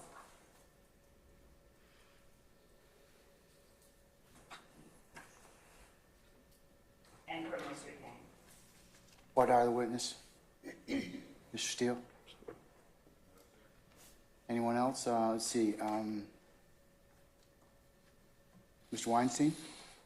No, Your Honor. Mr. Matthews? No questions, Your Honor. Ms. D. Williams? No, Your Honor. Mr. Sharp? Do you wish to voir dire the witness? Yes? No, sir. Okay. All right. I missed anybody? Gardner. Huh? Gardner. Mr. Gardner, apologize, sir. Do you wish to voir dire the witness, sir?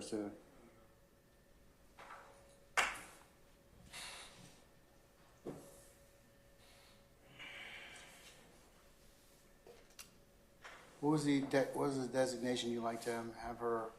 Hold on one second.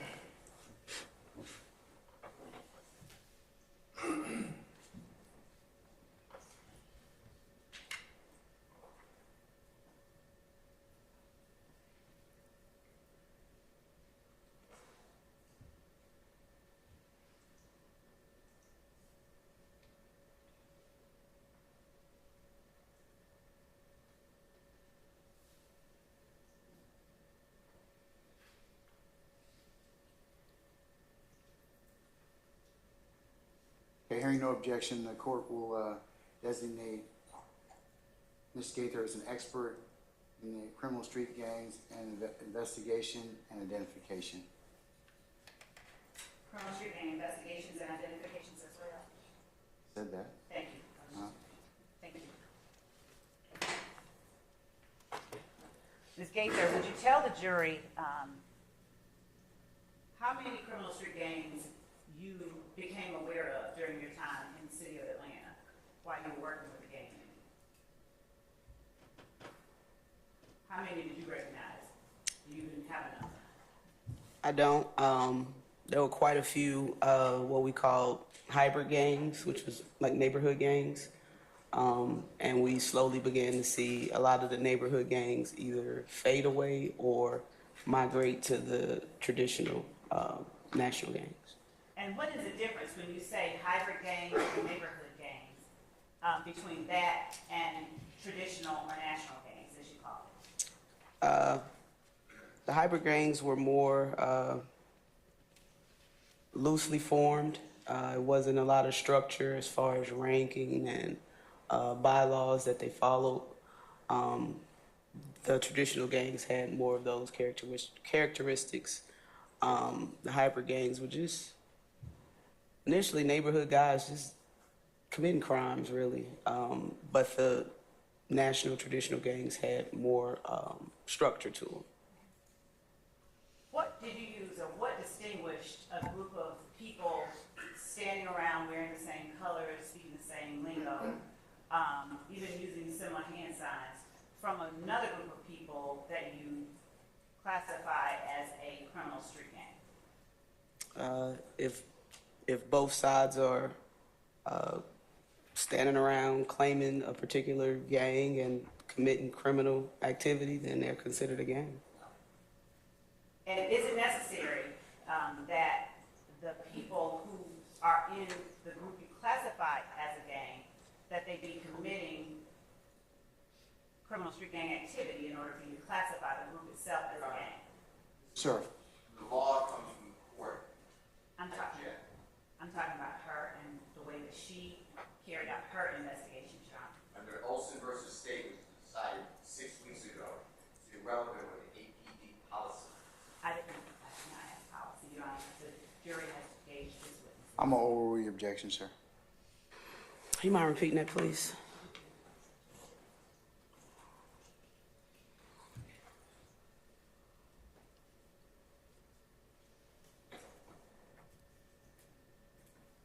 And is it necessary that the people who are in the group you classify as a gang, that they be committing criminal street gang activity in order for you to classify the group itself as a gang? No, I mean, it's not against the law to be in a gang. It's just when you're in a gang and you're committing crimes in furtherance of that gang that it becomes illegal. So, no, I guess no is the answer. Okay.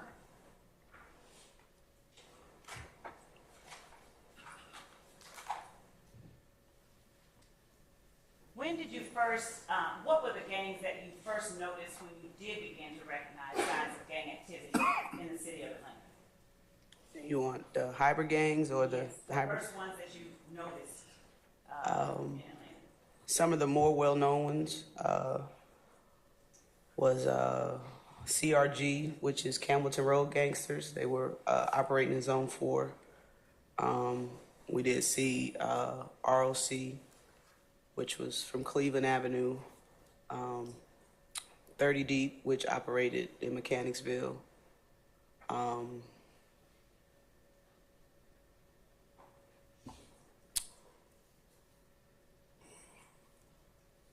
Red Cartel, which was from Cleveland Avenue as well.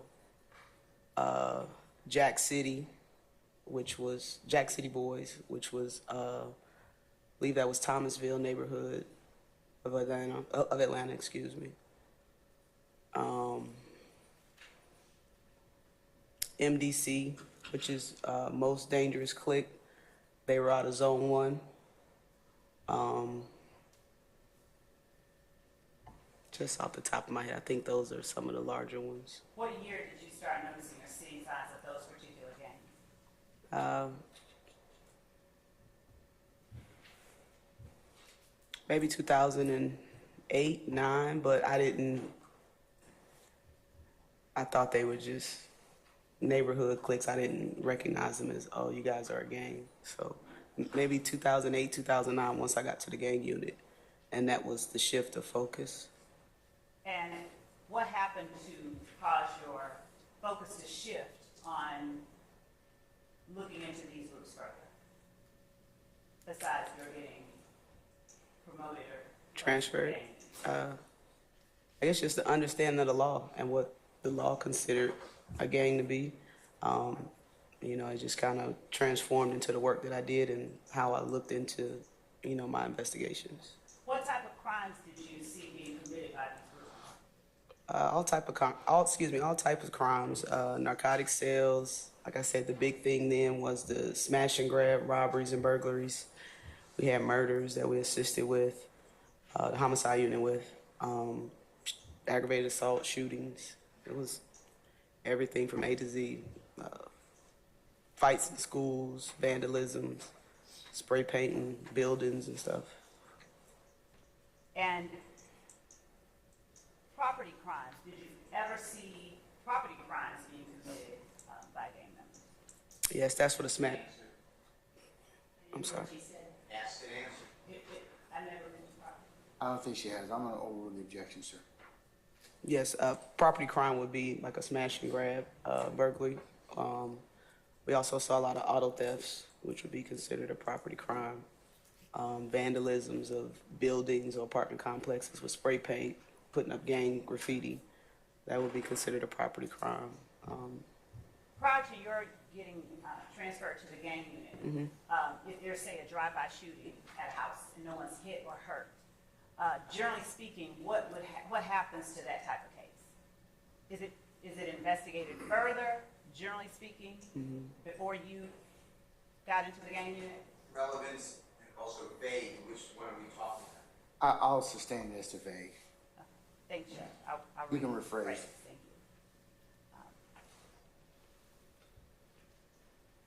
Was there anything that you noticed about property crimes that did not involve a person being hit that caused the Atlanta Police Department to treat those crimes differently after the gang unit began investigating gangs?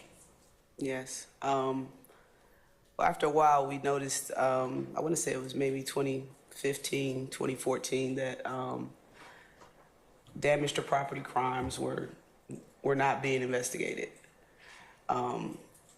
So we would get some drive-by shootings at residences, and if no one was, injured during that shooting, a police report would be generated by the responding officer, and it would be classified as a damage to property, whether a window was shattered or a car window or damage to a home or a door, it would be classified as a damage to property.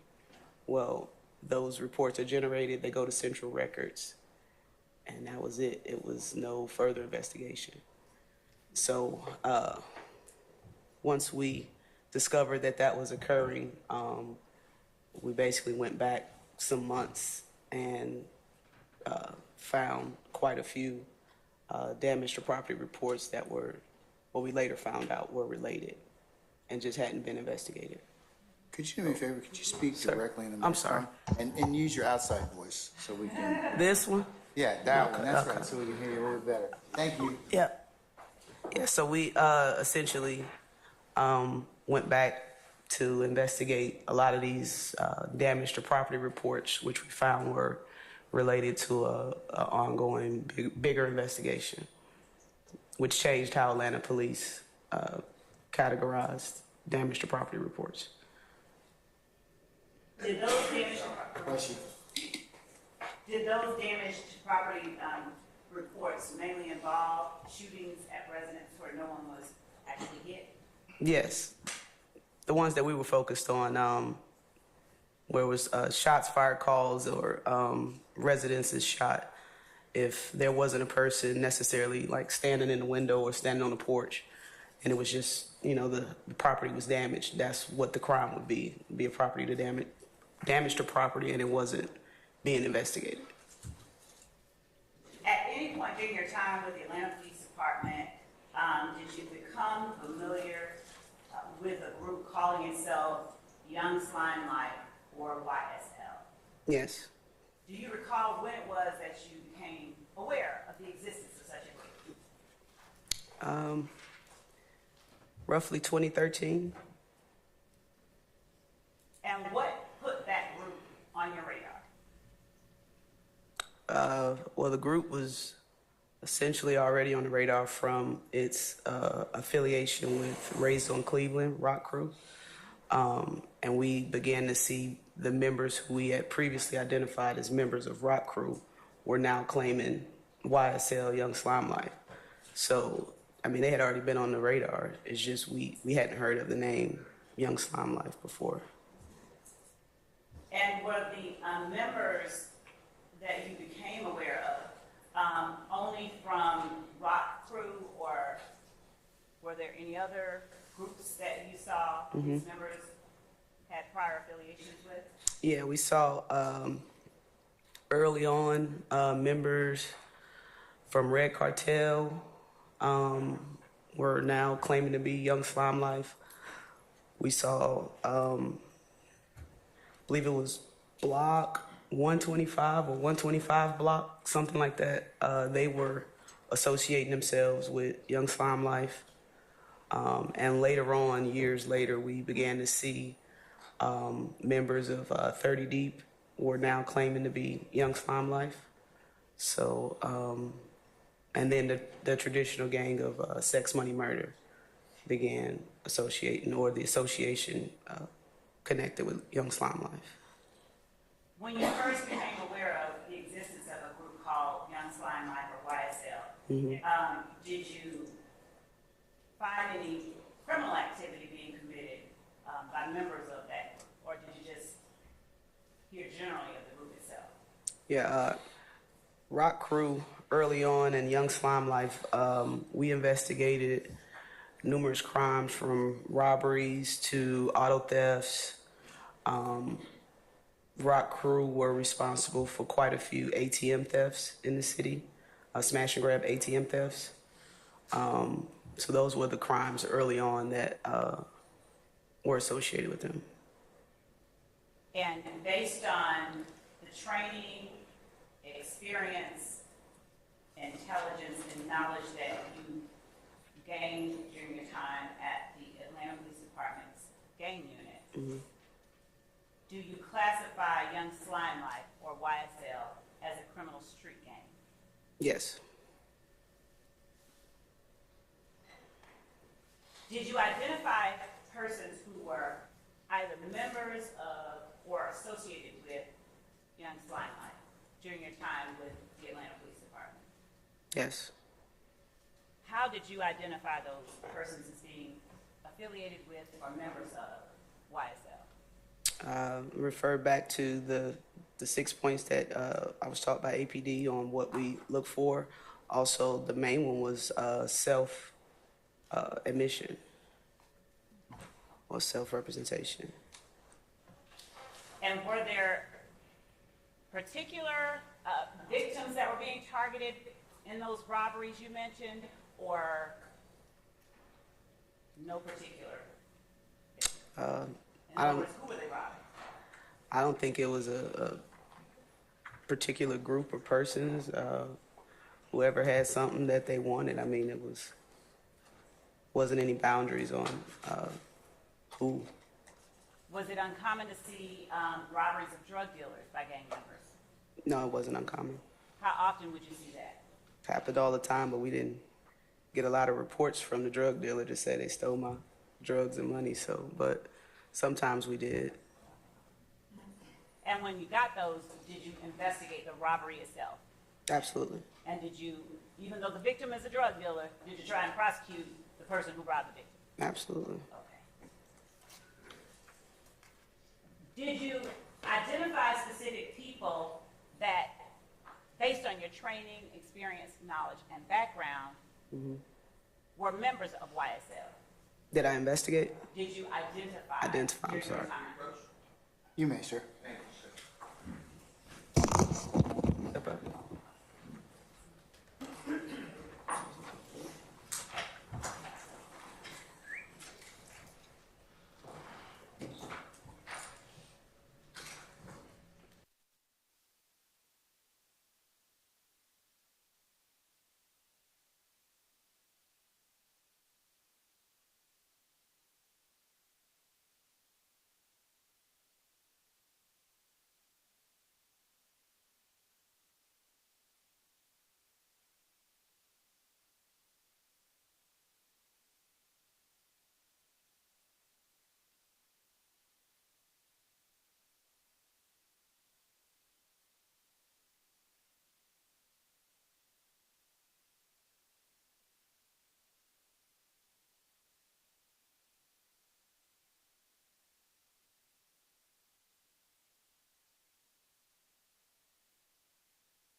identify any of the people in the courtroom today as members of the criminal street gang, Young Slime Life, or YSL? Yes. Would you tell the jury which ones? Initially, Mr. Jackson, Jackson of Stillwell was claiming 30 deep, but he migrated to Young Slime Life.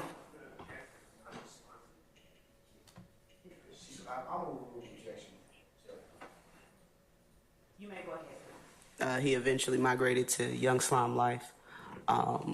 When I first met Mr. Williams, incident occurred, I want to say it was maybe 2012, 11. That is when.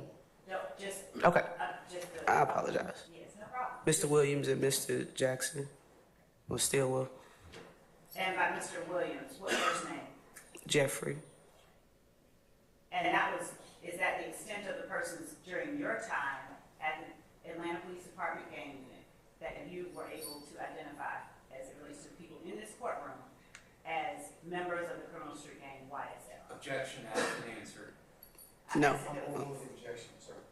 Go ahead. And later on, Mr. Kendricks from investigations. And is that Diamante Kendrick? Yes. Did you personally have an opportunity to have personal interactions with either or all of these individuals during your time with the gang unit at the Atlanta Police Department? Two of the three, Mr. Kendricks and Mr. Jackson. And by Jackson, are we talking Shannon Stillwell? Yes. Shannon Stillwell. And would you just identify for the record where each of those persons is situated in the courtroom by an article of clothing or? Yes. Mr. Kendricks. So no. Your Honor, I'll stipulate Mr. Stillwell is seated right next to me. I saw that as short. And I will stipulate that Mr. Kendrick is sitting next to me. Not getting up or anything like that? Oh, don't worry about it, don't worry about it. All right, yes, thank you, Mr. Constantine. So, yeah. All right, so no. So the record will reflect that these are the individuals that the witnesses have identified. It shall. Thank you. Your Honor, this is the point at which, just one second.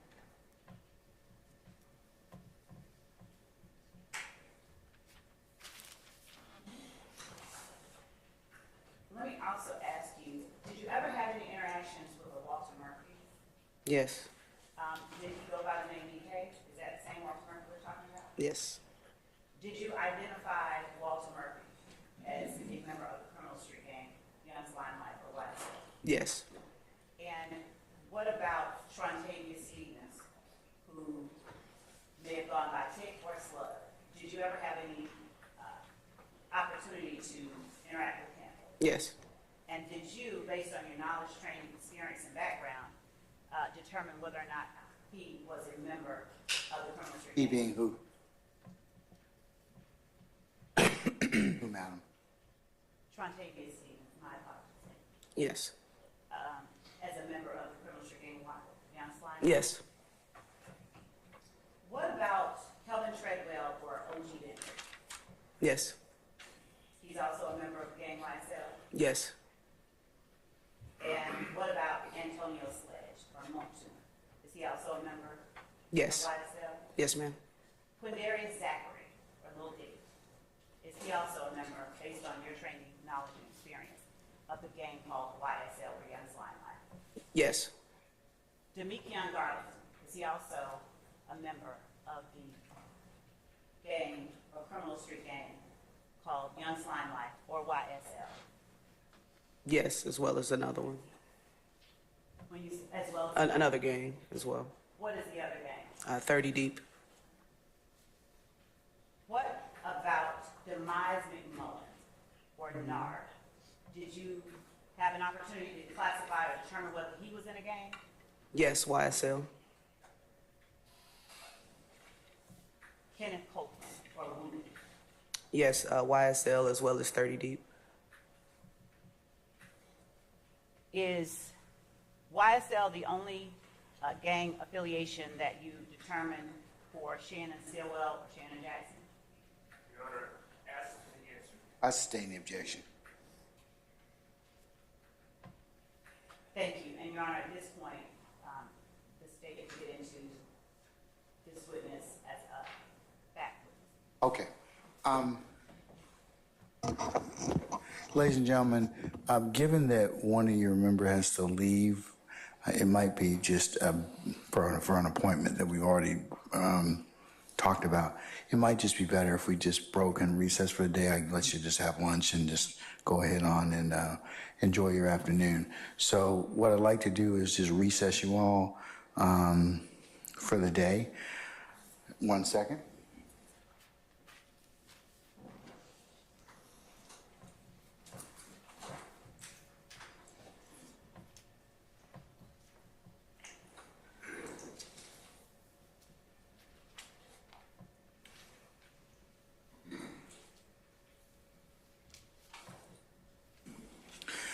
All right. Detective Gaither, can you come back tomorrow? We're going to start at 12:30. So if you could be here for 12:30, we'll start at 1 o'clock. Would that be sufficient, madam? Yes. Okay. All right. And please don't discuss your testimony with anybody except the attorneys in this case, and enjoy your afternoon. We'll see you tomorrow, okay? Yes, sir. All right. I'm good.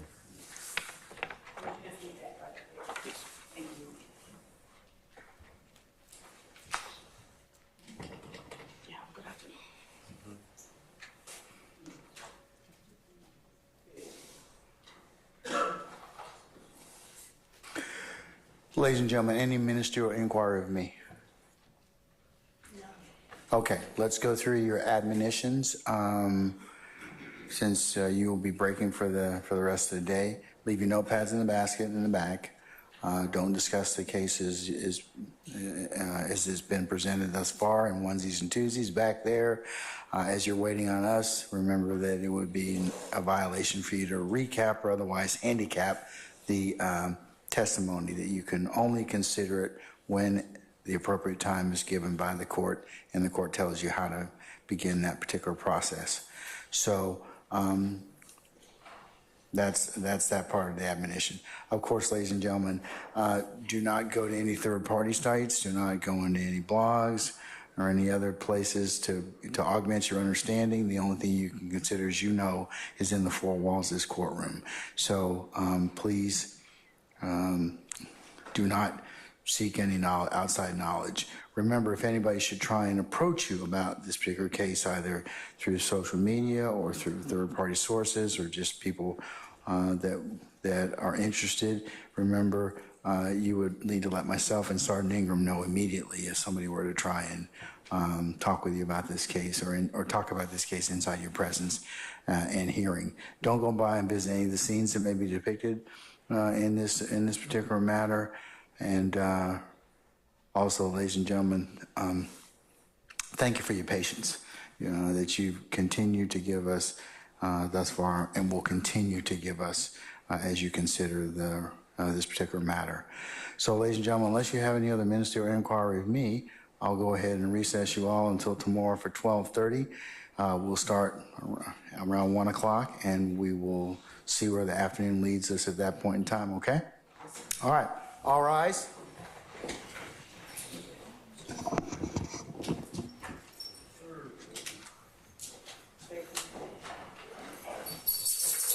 Jack's already.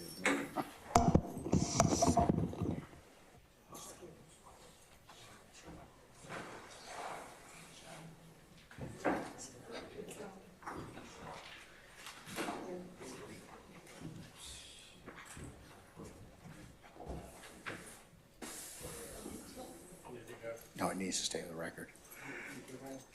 All right, ladies and gentlemen, please be seated. Our jury has left us. All right, counsel, so tomorrow, 12:30, we'll pick up and where we left off. And we'll just continue and see how far we get. And we can then talk about next week, the week of the 22nd, okay? All right, anything I need to take up now? Your Honor, it's at 12 o'clock, report time to start at 12:30. For tomorrow? Okay. Remember, Ms. Love, I got other things I got to do. I got Veterans Court tomorrow, okay? I told you that. So But I will be down here and available. I'll come down for 12:30 in case we need to take up anything. So I would ask that you all would be here for 12:30. So if you do need to take up anything, we'll have that 30 minutes to do so, okay? All right, is there anything else I need to take up at this point in time with you all? Sir, Mr. Steele.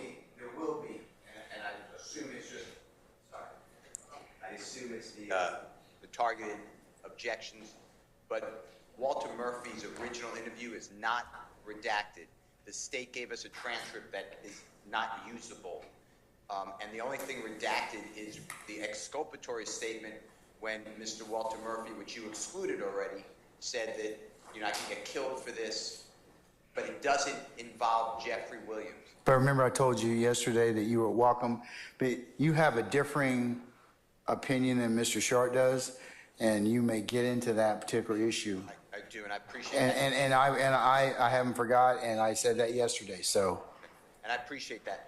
This is a different issue. The state only redacted Walter Murphy saying, yeah, I was scared, I could be scared, I could be killed. That has nothing to do with Jeffrey Williams. The only thing that they redacted is this has nothing to do with Jeffrey Williams.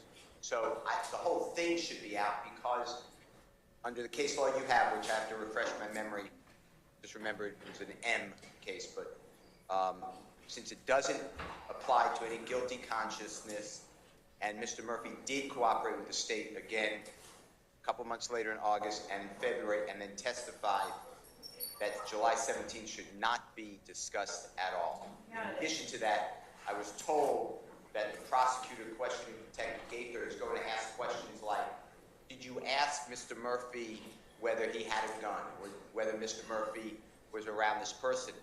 Those are hearsay. It doesn't matter what the detective asked. It's the answer of Mr. Murphy that would be inconsistent if it is inconsistent. So I just don't want to waste the time. That's what I was trying to do this morning. It's just a lot of time consumption. So I just want to alert you that I'm objecting again to everything being played the way I think the state is trying to play it, but that July 15, 2015 recorded interview should not, in my opinion, it has no relevance except he was threatened, he felt threatened rather, and then he said it was not due to Jeffrey. So why is that coming in when he cooperated the next two times, which are what the case law says? That's my objection. All right, State, what do you have to say? Response to that. We addressed this yesterday, Your Honor, and it was relating to specifically the search. Mr. Steele does not quite have it right as the court ruled.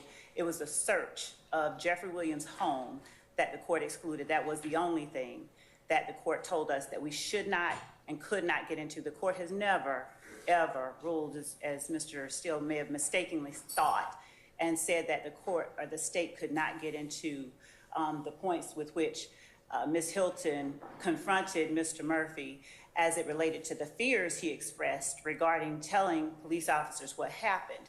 As a matter of fact, on the stand, Mr. Murphy testified that he didn't remember what he said in the July 15th interview in 2015, but he knows the only thing he was afraid of was going to jail because he had been false flagging as a blood.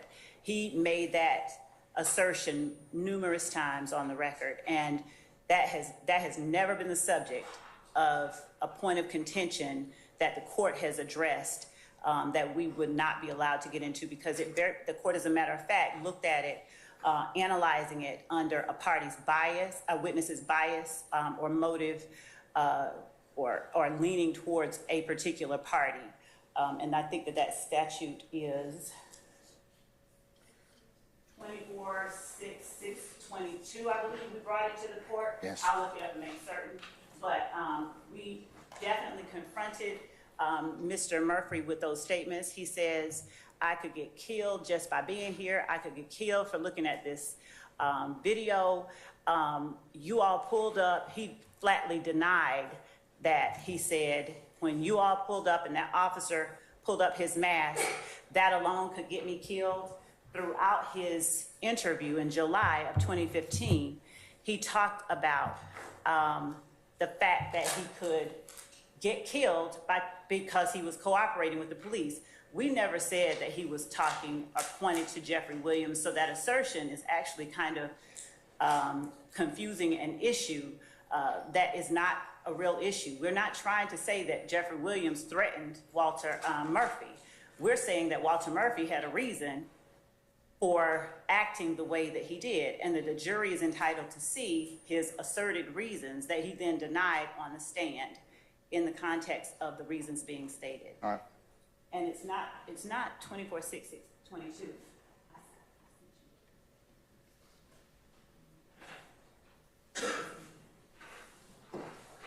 So 622, 17.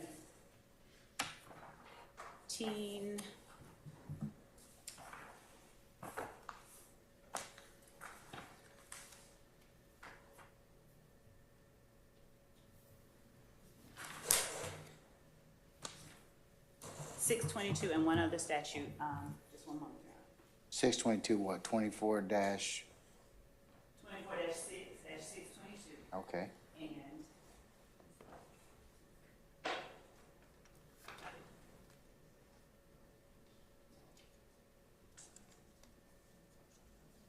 And we argued this very point 2 weeks ago when we talked about other redactions, and the court ruled that we were allowed to get into this because it was a matter that he.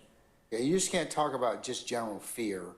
It has to be related to one of those. And he talks about it in Okay. the. All right. I did rule upon that already. All right. Anything else, sir? I filed a motion in limine. We had the conversations, we had all the cases. The court had read them beforehand. I gave you all the 8 cases, I believe. And then the state asked one question. If it was Miss Hilton, the Honorable Miss Hilton, said that he didn't remember saying that.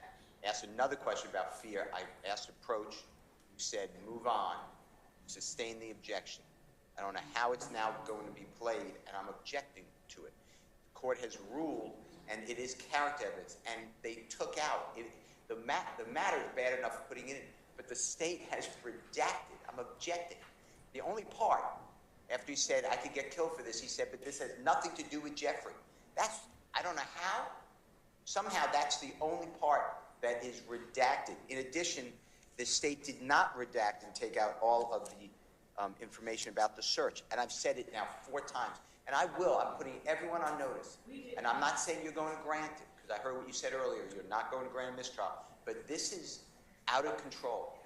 This is an out of control part by the state. They constantly are ignoring the court's rulings.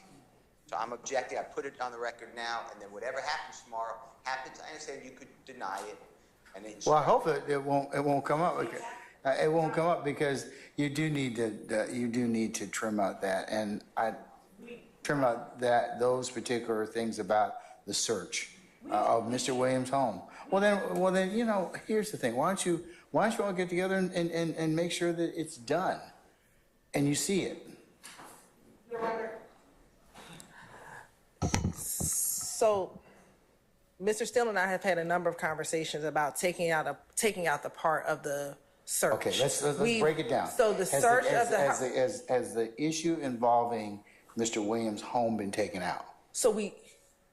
Yes. Yes or no? Yes, but the version that we're going to use is very similar to what we saw yesterday. So what the state intends to do, which is the transcript we sent over this morning, is the highlighted area, which is from 2:49 p.m. and 51 seconds to 2:49 p.m. and 51 seconds to 2:50 p.m. and 11 seconds is the area in which Ms. Gaither talks to Walter about the search. That is out. We've highlighted that area. We've redacted it. We will redact it by muting that portion of the interview. The only other part that Mr. Steele is talking about is what we discussed yesterday, which is the mentioning that Duke, which is a co-conspirator, was at the house at the time of the search. You ruled that could come in, that Duke was at the house, not that can't come in. So the only thing about the search that is there in the July 2015 interview, because I want to be real clear, is that Duke was present. Now, if we need to take out the word search, we can take out the word search, but that Duke was present at Mr. Williams' home on July 15th, when DK was arrested, is very relevant because that's another co-conspirator who was at the house at the time in which another co-conspirator, Walter Murphy, was arrested. Well, take out the word search. So we can take out the word Take out search. search, Walter Murphy being in the house, Duke being in the house, yes, it would be relevant. So, all right. What else is, now, are you gonna include back in what Mr. Steele said about the exculpatory portion of him, Walter Murphy saying, but this has nothing to do with Jeffrey? That's not exclude. I don't know what Mr. Steele's referencing, so I would need to know a Is it in the timestamp. tape? I need to know which tape he's referencing, but it's because the only thing that the state is redacting from the July 2015 interview is 2:49 p.m. and 51 seconds to 2 p.m. and 2:50 p.m. and 11 seconds. So is So that- outside of that, the state does not intend to redact anything else. So is that in? Yes. So the only thing based that's on being this. redacted is the 2:49 to 2:50 and 11 seconds? Yes, and then we're going to find this one-word search by Duke's name. We are definitely taking that one word out. Yeah. So I need to find where that is in this transcript. But outside of that, everything else is in. Can you caucus or gather with Mr. Steele and just make sure that that is done, please? Yes. All right. Mr. Steele, you're going to give it. The court also ordered, pursuant to my motion, the state actually conceded it, that they would not be getting in that same day, that there was a search of a studio, a record studio. Has nothing to do with Mr. Williams. Has nothing to do. I don't recall that. Well, Was that part of your, motion, yes, and you ruling, and I would have to ask Madam Court. well, no, here's the thing. I don't think your motion limiting Williams number 50 has that particularity in it. It was before this. We did it weeks ago. I raised this issue weeks ago. And You're I right. asked about Can you this. tell me what, I don't. can you tell me what motion was in, sir? I mean, I'm not saying you did. I know, I'm not challenging. No. I'm just saying, can you tell me what? Can I sit down for a second? Yes, absolutely.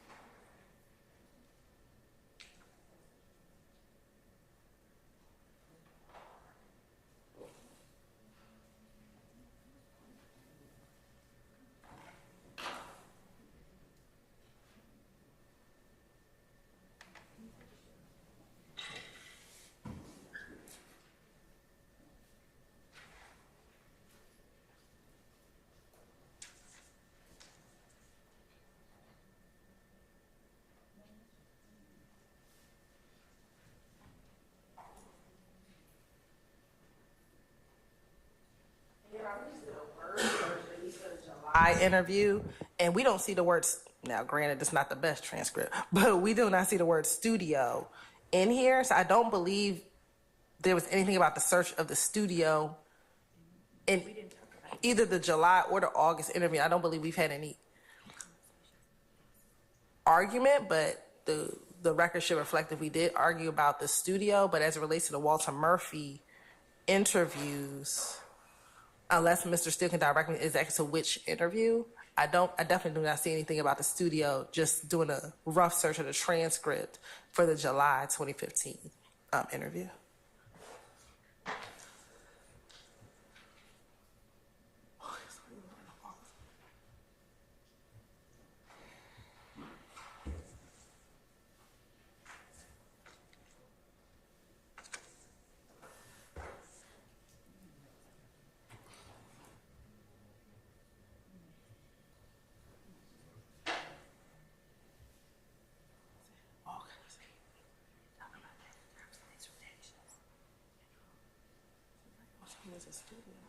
So, Ms. Hilton, if what you're saying is correct, there's nothing in the July 15th interview in respect to the search of the studio?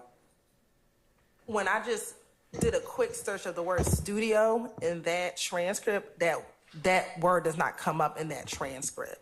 I'm now looking at the August transcript, and studio comes up in relation to the Lil Wayne bus shooting, but Mr. Atkins is sending me a note. It's not about the search, it's just. Right. Referencing going back to the studio, it's not talking about he searched Is that the August interview though?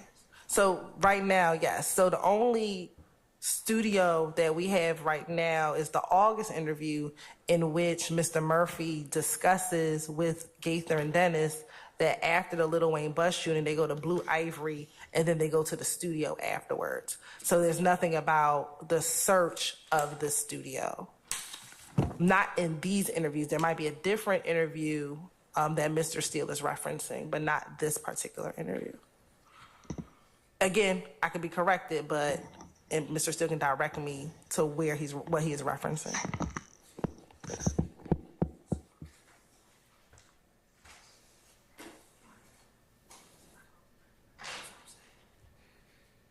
Mr. Steele, do you have it, or you have it located? I am looking.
Yeah, I know. Mr. Steele, you want to check your records? Because I'm not, not to say that I have the best memory, but I don't recall the studio. Say it, but I'll find it. If you find it, send us a group email about that. Absolutely. That'd be fine. Okay. All right, anybody else? Okay, we're in recess until tomorrow. If you could be here for 12:30, I'll take up anything prior to our jury's arrival at 1 o'clock, all right? All right, we're in recess.